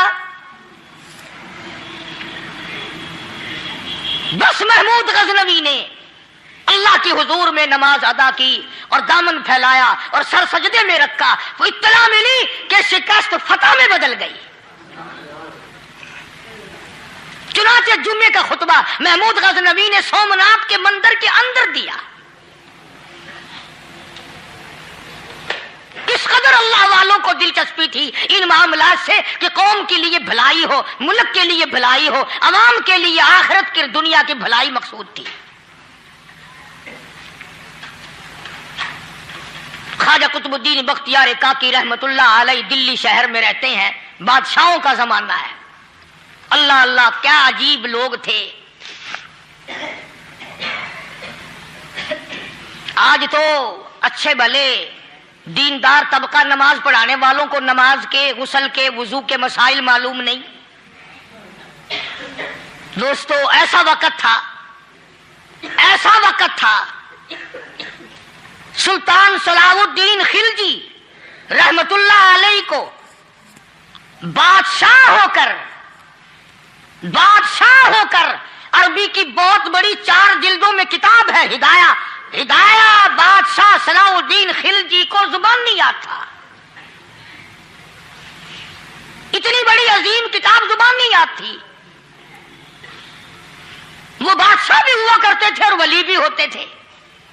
سلطان عالمگیر رحمت اللہ علیہ بہت بڑا بادشاہ ہو کر، اورنگزیب ہے، عالمگیر ہے، اتنا بڑا عظیم بادشاہ، مگر حضور کریم صلی اللہ علیہ وسلم کی 5000 حدیث پاک اس بادشاہ کو زبان نہیں آتی. اور قرآن کا حافظ تھا، قرآن کا قاری تھا، قرآن کا عالم تھا، قرآن کا مفسر تھا، ولی بھی تھا، بادشاہ بھی تھا، اللہ والا بھی تھا. اور اتنا خوف تھا دل میں تمہیں کیا بتاؤں. اللہ اکبر. بادشاہ ہو کر کے کپڑا خریدا، مزدوری کر کے کپڑا خریدا بادشاہ نے، اور کپڑا خرید کر اس کی ٹوپیاں اپنے ہاتھوں سے سی. عالمگیر رحمت اللہ علیہ نے اس کی ٹوپیاں اپنے ہاتھوں سے سی اور چاندنی چوک دلی میں کھڑے ہو کر فروخت کی، بیچی. 6-7 روپے جمع کر کے ایک تھیلی میں بند کر کے اوپر لکھا عالمگیر کا کفن ان پیسوں سے خریدا جائے. کبھی ہم نے بھی سوچا جو رشوت مارنے والا آدمی ہے، بتاؤ اس کے لیے کفن کہاں سے اچھے پیسے تلاش کر کے لایا جائے گا؟ رشوت کا ہی کفن ملے گا نا. جو آدمی ملاوٹ کر کے پیسے کماتا ہے، فنکاری کر کے پیسہ کماتا ہے، دغا اور فریب کر کے پیسے کماتا ہے، تو آج ہمارا کفن بھی صحیح نہیں، کفن بھی دغا والا، فریب والا، ملاوٹ والا. بلکہ تم تو کہتے ہو کہ آج کل کھانے کے لیے خالص کچھ نہیں ملتا. میں کہتا ہوں میت کو غسل دینے کے لیے پانی خالص نہیں ملتا. یہ جو ہم موٹریں نل کے لگاتے ہیں، یہ پیسے کون سے ہمارے خالص ہیں؟ جو صابن میت کو مل رہی ہیں کون سے پیسوں کا خریدا ہوا ہے؟ جو خوشبو میت کو لگ رہی ہے کون سے پیسوں کی خریدی ہوئی ہے؟ جو کفن پڑ رہا ہے وہ کیسے پیسوں کا کفن ہے؟ اور میں آگے بڑھ کر کے کہتا ہوں جو کنڈوں پہ اٹھائے جا رہے ہیں وہ کون سے کتب ہیں، کون سے ابدال ہیں؟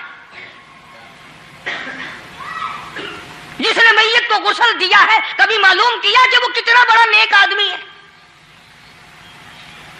یہ تو ہمارے آخری وقت کا حال ہے اور اس طرف کسی کا دھیان نہیں، سوچ نہیں، بچار نہیں. قطعی طور پر اندھے ہو جاتے ہیں. او میاں ٹھیک ہے جو کچھ ہو رہا ہے.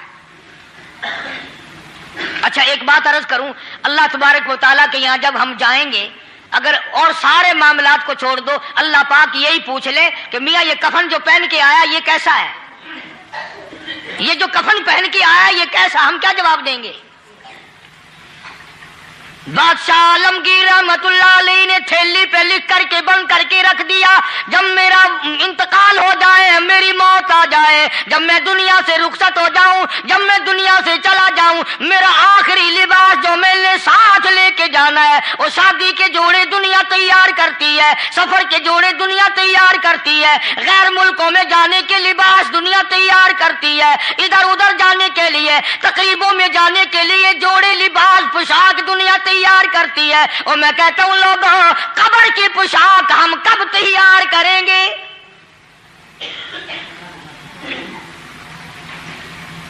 عالمگیر رحمت اللہ علیہ نے خود اپنے کفن کا انتظام کر کے رکھ دیا. ہمارے گھروں میں تو اگر کفن کا ذکر کرو تو گھر والے بھی منہ بنائیں گے، چھوڑو تم نے کفن کی باتیں بنانی شروع کر دی ابھی سے ہی.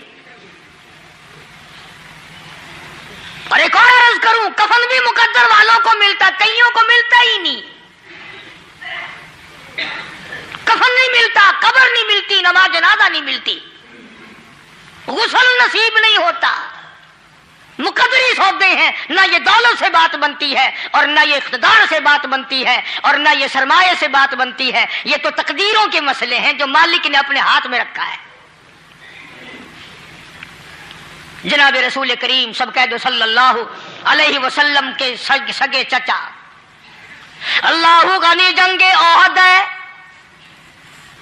امام الانبیاء محبوب کبریا حضرت محمد مصطفیٰ صلی اللہ تعالی علیہ وسلم کو خبر دی گئی آپ کی حالت بھی زخمی ہے، آپ کا چہرہ انور زخمی ہو گیا، آپ کے چہرے میں خود جو سر پہ اوڑھ رکھا تھا اس کے حلقے کڑیاں چہرے انور کے اندر چلی گئی، نکلتی نہیں، نکالنا چاہتے ہیں، نکلتی نہیں، نکالنے کی کوشش کرتے ہیں۔ ابو عبیدہ بن جراح رضی اللہ تعالیٰ عنہ نے دانتوں میں پکڑ کر وہ حلقہ زنجیر والا کھینچ لیا۔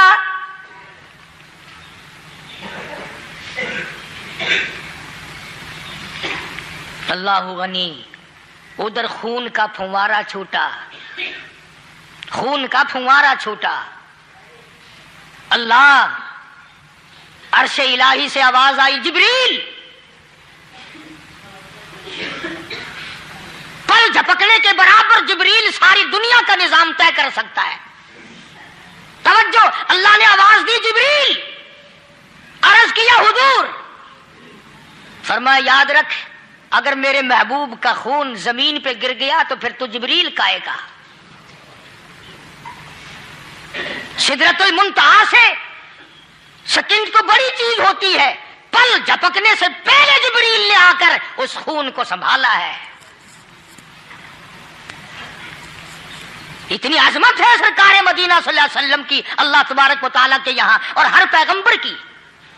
ابراہیم علیہ الصلوۃ والسلام کو وقت کے بادشاہ نے منجنیق میں بٹھا کر یوں آگ میں پھینک دیا، اس منجنیق میں سے، پنگوڑے میں سے خلیل نکل چکا۔ آواز آئی جبریل، جواب ملا حضور کہ میرا خلیل کو کیا ہوا؟ حضرت جبریل کو حکم ہوا یاد رکھ اگر خلیل کا ایک بال بھی جل گیا تو جبریل کس کام کا؟ اللہ تبارک و تعالیٰ کے فرشتے نے پہلے پہنچ کر آگ پہ پر بچھا دیے۔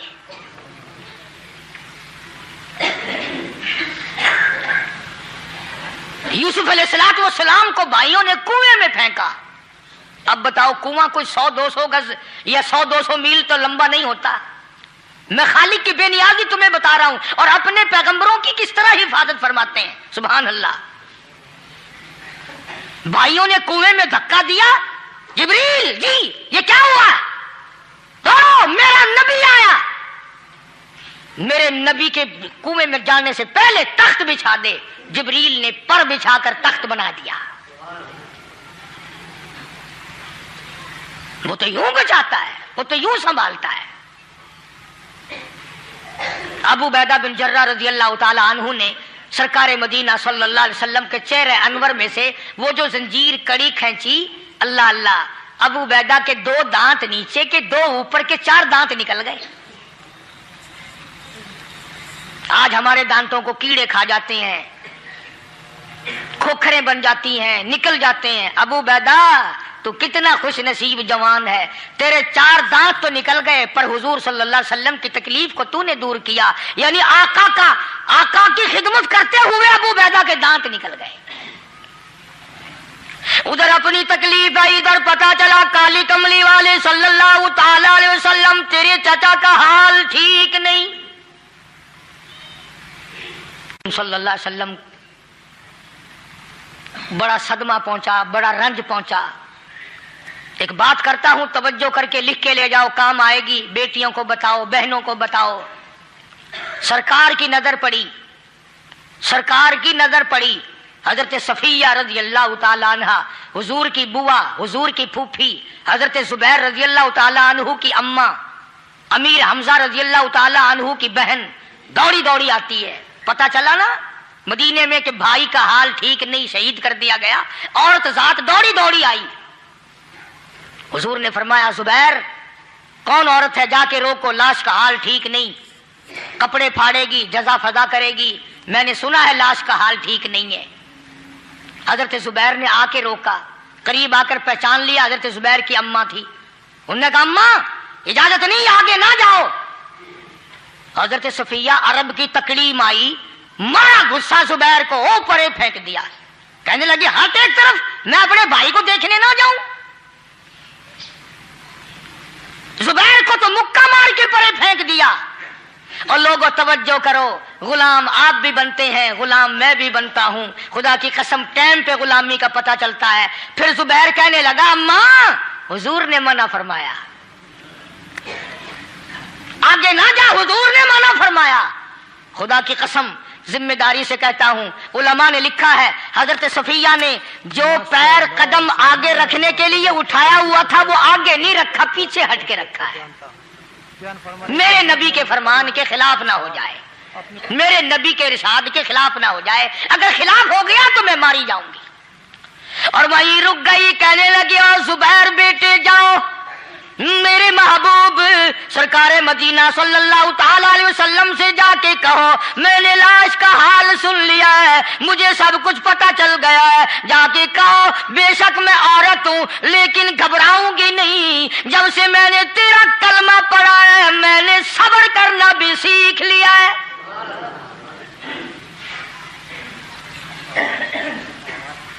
میں جدا فدا نہ کروں گی، میں کپڑے نہ پھاڑوں گی، میں رونا دھونا نہیں کروں گی۔ مدنی کریم صلی اللہ علیہ وسلم کو حضرت زبیر نے جا کے بتا دیا، میری اماں یوں کہتی ہے، فرمایا پھر بے شک اجازت ہے جائے۔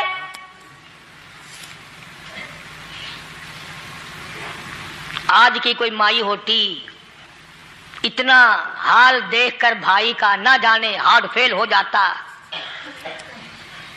صفیہ نے آ کے دیکھا اپنے بھائی سیدنا امیر حمزہ کے دونوں کان نہیں، ناک نہیں، لب نہیں، 11 ٹکڑے ہوئے پڑے ہیں، روتی نہیں، گھبراتی نہیں، دھڑام سے گرتی نہیں، چہرہ نہیں پیٹتی، ماتم نہیں کرتی، کھڑی ہو گئی، کہنے لگی آ میرے پروردگار میرے بھائی کی قربانی قبول فرما، میرے بھائی کی قربانی کے صدقے میں میرا بھی بیڑا پہاڑ کر دے۔ اور خبر تو مل گئی تھی نا کہ کپڑے بھی اتار کر لے گئے، بغل میں سے 2 چادریں نکال لی ہیں، بغل میں سے 2 چادریں نکالی کہ میرے بھائی کو کفن دے دینا۔ یوں جو نظر پڑی ایک انصاری نوجوان رضی اللہ تعالی عنہ، وہ بھی ننگا پڑا ہے، کافر اس کو بھی شہید کر کے گر گئے۔ مسلمانوں ذرا اندازہ لگاؤ، یہ بھی مسلمان تھے، یہ بھی نبی کے عاشق تھے، یہ بھی دیوانے تھے، ایسے وقت میں بھلا ایسی بات کس کو سوجھے؟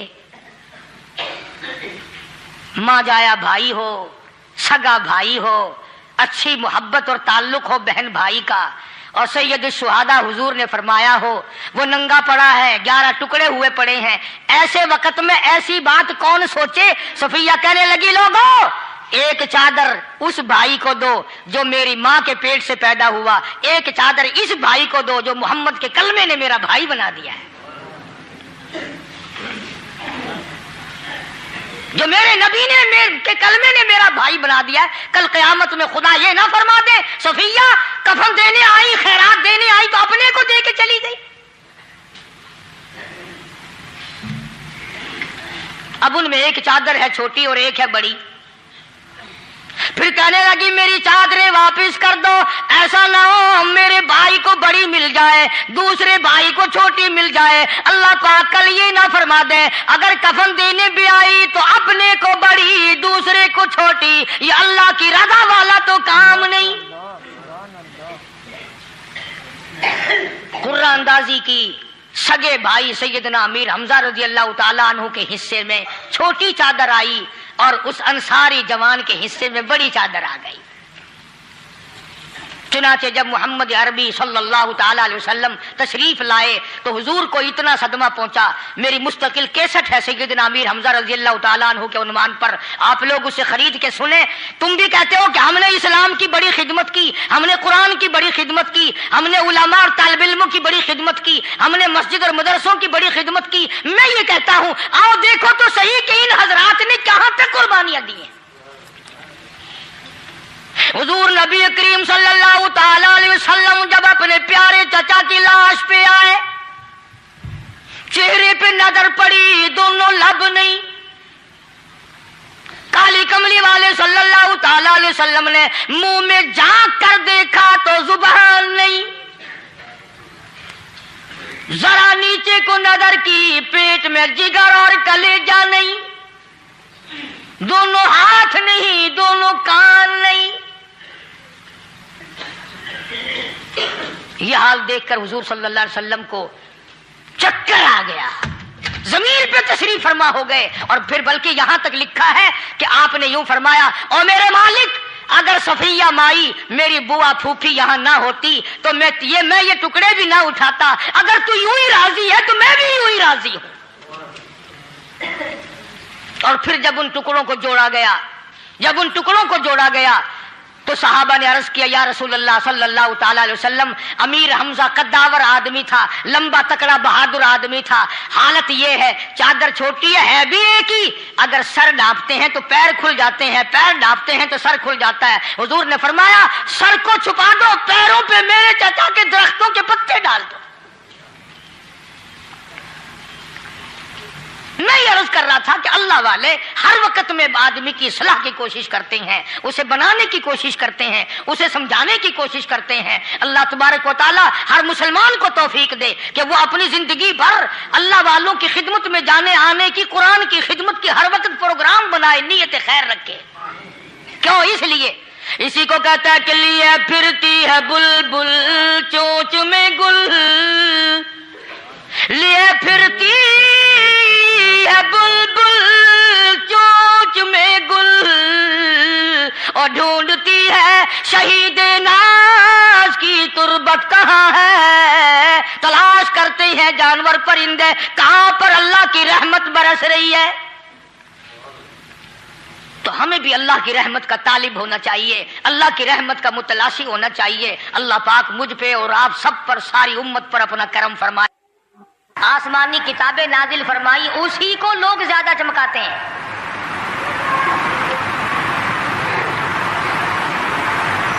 خدا اس بات کو گوارا ہی نہیں کرتا کہ میری طرف سے بغیر میرے اعلان کے کوئی ذرہ برابر اعلان کر سکے۔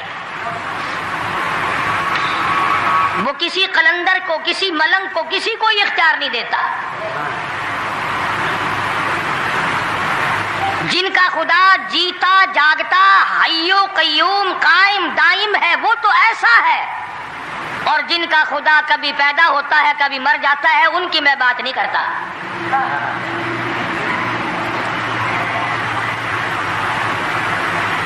پروردگار عالم نے طریقے کا سوال کر دیا، اگر تم میرے معاملات میں شریک کار بنتے ہو تو آؤ پھر ایک ناخون بنا کے دکھاؤ،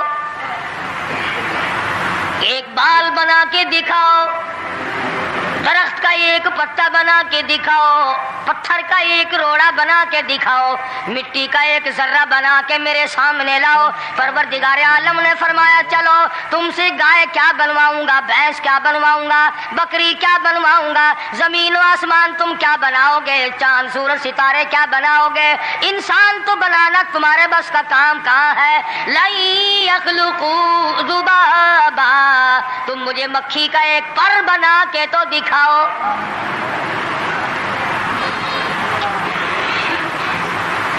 فرمایا، جس کے دل میں توحید و ایمان یقین کی دولت جم جاتی ہے، وہ لوگ تو دنیا ہی میں ایمان کا مزہ چکھتے رہتے ہیں، ایمان کی لذت آتی ہے۔ صحابہ اکرام رضوان اللہ تعالی علیہ مجمعین کی جماعت نے دنیا ہی میں جنت کو دیکھا، جنت کی خوشبو سونگھی، کسی کو جنت کی ہوا لگی، کسی کو نے جنت کا نقشہ دیکھا، کسی کو جنت کا نظارہ کرا دیا گیا دنیا ہی میں۔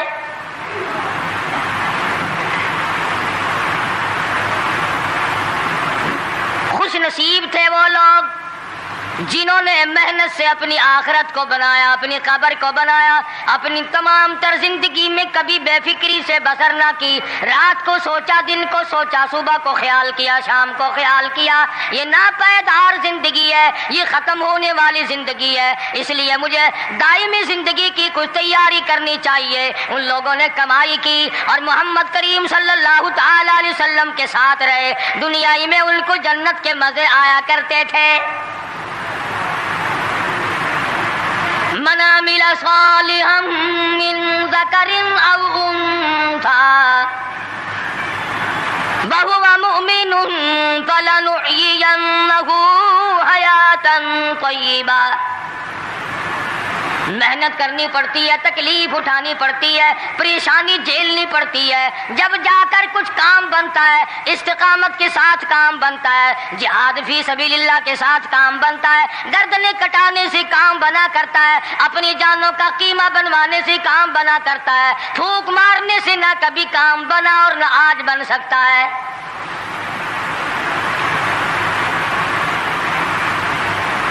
علماء کرام میں بے شمار لوگ اس قسم کے آئے جو استقامت کا پہاڑ ثابت ہوئے. ان میں سے بعض نے یہ لکھا ہے کہ بعض مرتبہ کھانے میں ایسا مزہ آتا تھا جیسے جنت کے کھانے کا مزہ آتا ہے. شاہ عبد الرحیم صاحب رائے پوری رحمہ اللہ خدام نے عرض کیا, حضرت پورا مہینہ گزر جاتا ہے رمضان المبارک کا, کچھ دو چار نوالے, دو چار لقمے کھا تو لیا کرو. تو فرمانے لگے, میں اللہ پاک کا قرآن کریم دن کو پڑھتا ہوں, رات کو پڑھتا ہوں, سارا دن تلاوت کرتا ہوں, ساری رات تلاوت میں لگا رہتا ہوں, اور لوگوں تمہیں کیا معلوم ہے, جب میں خدا کا قرآن پڑھتا ہوں میرے منہ میں جنت کے پھلوں کا مزہ آتا رہتا ہے.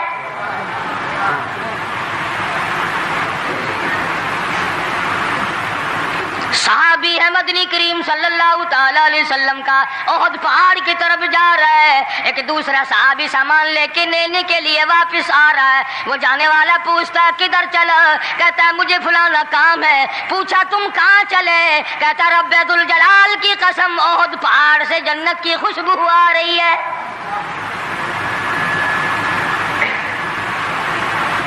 پہاڑ تھے یہ لوگ ارادے کے, استقامت اس قدر مضبوط تھی, دنیا کی کوئی طاقت ان لوگوں کو نہیں ہلا سکی. سید عطا اللہ شاہ صاحب بخاری رحمہ اللہ علماء کرام کی پگڑی تھی, علماء کے آبرو تھے شاہ صاحب, علماء کی عزت تھی. امرتسر میں جلسہ کیا شاہ صاحب نے, اطلاع ملی بہار میں لوگوں نے حسین احمد مدنی کی پگڑی اتار کر جلا دی.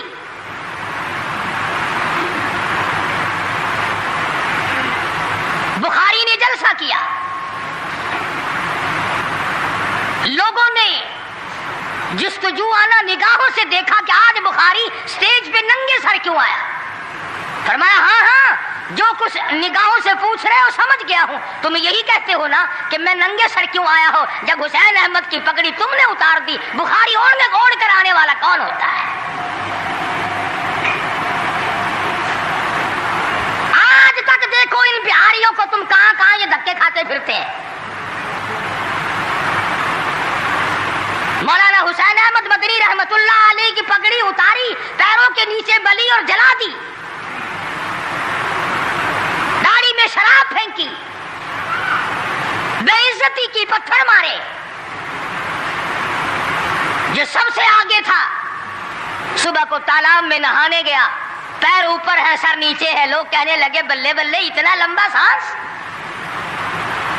بہت دیر ہو گئی, جب آدھا دن گزرا لوگوں نے جا کے دیکھا حضرت دنیا سے تشریف لے جا چکے تھے, وہ مر چکا تھا, پاؤں اوپر سر پانی میں ڈوب کے مر گیا. اس طرح سے غرق کیا خداوند عالم نے کہ میرے ولی کی توہین کرنے والوں تم بچ کے نہیں جا سکتے.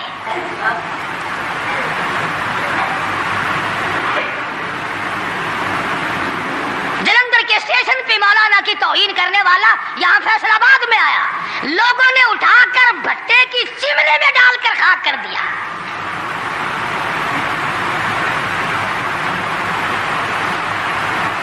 اللہ والوں کی توہین بشرطے اللہ والا ہو,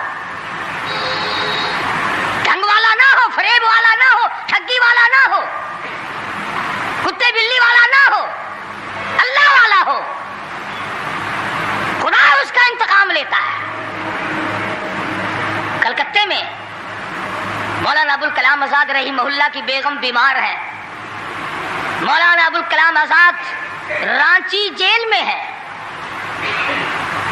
بیگم آزاد نے خط لکھا، اطلاع دی میں بڑی شدید بیمار ہوں، ایسا معلوم ہوتا ہے میرا آخری وقت ہے، مجھے آ کر کے مل جاؤ، بڑی جلدی ہے، میری بڑی تمنا ہے، بڑی آرزو ہے۔ مولانا نے جواب دے دیا اگر تیرا آخری وقت قریب ہے کلمہ پڑھتی چلی جا، استغفار کرتی چلی جا، قرآن کریم کی تلاوت کرتی کرتی رخصت ہو جا، اللہ اللہ کرتی رخصت ہو جا، میں تجھ سے ملنے کے لیے انگریز ظالم کے سامنے ضمانت کی بھیک مانگنے کو تیار نہیں۔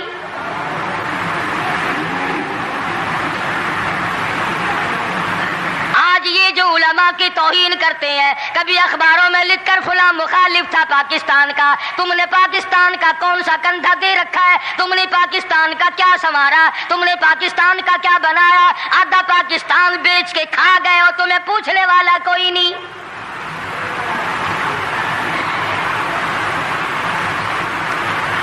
مولانا ابوالکلام آزاد رحمہ اللہ نے جواب دے دیا، وہ ایسے خوددار لوگ تھے، وہ ایسے اللہ والے لوگ تھے کہ انہوں نے ظالم کے سامنے ضمانت کی بھیک مانگنے سے انکار کر دیا، اور یہ صرف ایک ہی یہ نہیں، اس قسم کے ہزاروں تھے۔ مسٹر ٹامسن فرانسیسی مورخ لکھتا ہے دلی کے چاروں طرف، دلی سے آگرہ تک، دلی سے پانی پت تک، دلی سے مراد آباد تک، دلی سے غازی آباد تک، چاروں طرف کم سے کوئی درخت کا ٹہنا ایسا نہ تھا جس پہ کسی عالم دین کی لاش نہ لٹکی ہو۔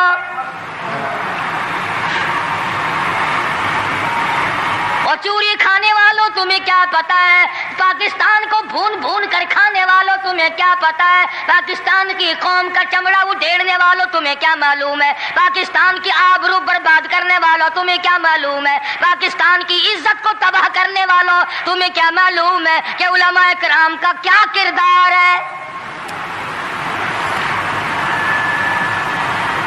400 عربی مدرسے تھے دلی کے چاروں طرف، ایک بھی طالب علم باقی نہ رہا، نہ ناظم کو رہا، نہ محتمم رہا، تمام کے تمام پڑھنے والے پڑھانے والے اساتذہ بھی طالب علم بھی تمام کے تمام انگریز ظالم سے ٹکرا کر شہید ہو گئے۔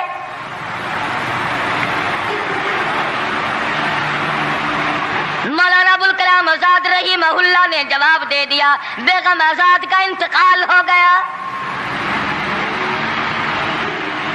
بیگم آزاد کا انتقال ہو گیا۔ مولانا آزاد کی بیوی کا جنازہ کلکتے کی بازاروں سے نکل رہا ہے، وہ مسلمان جو انگریز کا پیشاب چاٹا کرتے تھے، جو انگریز کی لید چاٹا کرتے تھے، انگریز کے گھوڑوں کی میموں کا تھوک چاٹنے والے مسلمان بیگم آزاد کے جنازے پہ لٹھ برسائے، لٹھ مارے مولانا آزاد کی بیگم کے جنازے پہ۔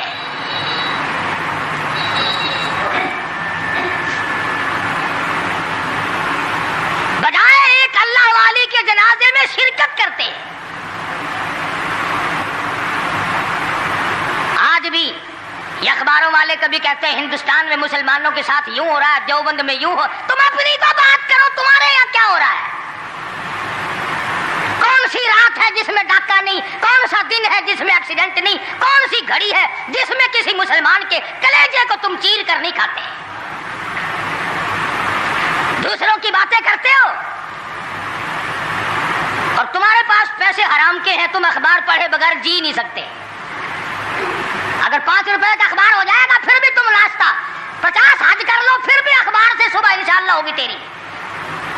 حاجی صاحب صبح قرآن پڑھا کر، اخبار قبر میں کام نہیں آئے گا، نرا جھوٹ، نرا بکواس۔ کوئی ریڈیو کا سر پکڑے بیٹھا ہے، کوئی ساری رات ٹی وی کے سامنے مرے ہوئے کتے کی طرح پڑھ کے گزار دیتا ہے، دوسروں پہ تنقید، دوسروں کو بکواس۔ مولانا ابوالکلام آزاد رحمہ اللہ کی بیگم کا جنازہ گزر رہا ہے، لوگوں نے لٹھ مارے، مسلمانوں نے مارے، کلمہ گو نے مارے، مسلمانوں کی آل اولاد نے لٹھ چلایا۔ سید عطا اللہ شاہ صاحب بخاری رحمت اللہ علیہ کو پتہ چلا، تیسرے چوتھے دن تشریف لے گئے، بن بلائے گئے، وہاں جا کر کے لوگوں کو للکارا، فرمایا لوگوں تم نے اس عفیفہ کے جنازے پہ لٹھ چلایا، تم نے اس سیدہ کے جنازے پہ لٹھ چلایا جس کو بے نقاب تو کیا تم نے کبھی با نقاب بھی نہیں دیکھا۔ لیڈر کی بیوی تھی، عالم کی بیوی تھی، بہت بڑے سیاستدان کی بیوی تھی۔ کلکتے کے لوگوں نے مولانا ابوالکلام آزاد کی بیوی کو کبھی بغیر پردے تو کیا پردے میں بھی نہیں دیکھا۔ آج تو جب تک ساتھ لے کر بازار میں سے گزر نہ جاؤ اس وقت تک لیڈری نہیں چمکتی۔ کم سے کم پتہ تو چلنا چاہیے نا اس کے گھر میں مال کیسا ہے۔ اور اب تو بلکہ جب نکاح ہوتا ہے تو اسی وقت دلہے دلہن کا اخبار میں فوٹو آتا ہے کہ دلہا کس بھاؤ کا دلہن کس بھاؤ کی ہے۔ شرم نہیں آتی مسلمان کہلاتے ہوئے۔ ادھر کی بارات میں بھی حاجی، ادھر کی بارات میں بھی مسلمان اور نمازی۔ بھئی یہ کیا حرکتیں ہو؟ ارے بس لڑکے وڑکے ہیں نا، چھوکرے وکروں کے کام ہے یہ۔ کیا قیامت میں قبر میں گزارا ہو جائے گا یوں ہی؟ اللہ پوچھے گا کہ تم کیا کیا بدماشیاں کیا کرتے تھے؟ اب جی ہم تو بڑے نیک آدمی تھے، ہمارے لڑکے بڑے حرامی تھے، وہ یوں کیا کرتے تھے۔ کیسے کام چلنے لگا؟ سید عطا اللہ شاہ صاحب بخاری رحمت اللہ علیہ نے للکار کے کہا تم نے اس عفیفہ کی بے عزتی کی، توہین کی، سیدہ کی توہین کی جس نے کبھی تم نے کبھی اس کو بے نقاب تو کیا با نقاب بھی نہیں دیکھا، برقعے کی ساتھ بھی نہیں دیکھا۔ فرمانے لگے میری نگاہ، میری نظر، میری آنکھ دیکھ رہی ہے کہ تمہاری لاشوں کو کلکتے کے بازاروں میں کتے گھسیٹ رہے۔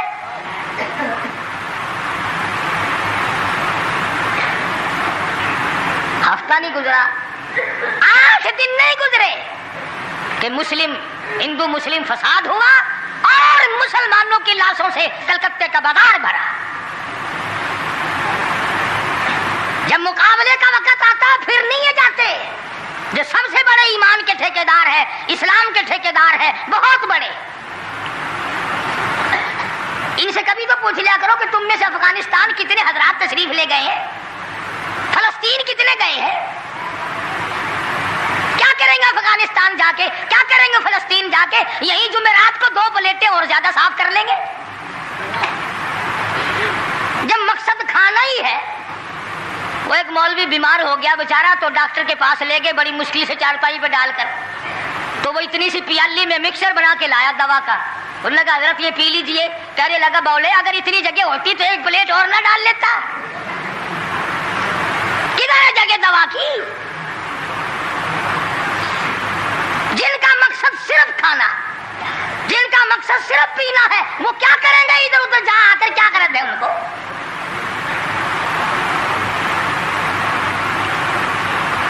شیخ العربی والا جم حضرت مولانا سید حسین احمد صاحب مدنی رحمت اللہ علیہ جیل میں ہے، انگریز کی مخالفت کرتے ہوئے، دشمنی کرتے ہوئے جیل میں ہے۔ آپ کو اطلاع دی گئی مولانا تمہاری والدہ انتقال کر کے جنازے پہ آ جاؤ، اماں کا آ کر منہ دیکھ لو، کندھا دے دو، ساری عمر کے لیے تمہاری والدہ کا چہرہ چھپ جائے گا۔ مولانا نے جواب دیا ایک والدہ کا، ایک بھاوج اور بھابھی کا، بھتیجی اور بہنیں۔ مولانا مدنی کے جیل میں رہتے رہتے 6 جنازے گھر سے نکلے، 6 جنازے گھر سے نکلے۔ ہر وقت اطلاع دی گئی تشریف لاؤ، آ کے جنازے میں شرکت کرو، اماں کا چہرہ دیکھ لو، اماں کو اپنے ہاتھوں سے دفن کر دو۔ مولانا نے جواب دیا الحمدللہ اللہ پاک نے مجھے توفیق بخشی ہے، میں یہیں بیٹھا دعا کروں گا۔ او میری والدہ، اللہ کے یہاں رخصت ہو جا، اللہ تیری قبر کو جنت کا باغ بنائے، اللہ پاک آخرت بہتر بنائے، دنیا سے ایمان کی دولت ساتھ لے جانے کی توفیق عطا فرمائے۔ پر میں تیری زیارت کے لیے، میں تیرے جنازے میں شرکت کے لیے انگریز ظالم سے ضمانت کی بھیک مانگنے کو تیار نہیں۔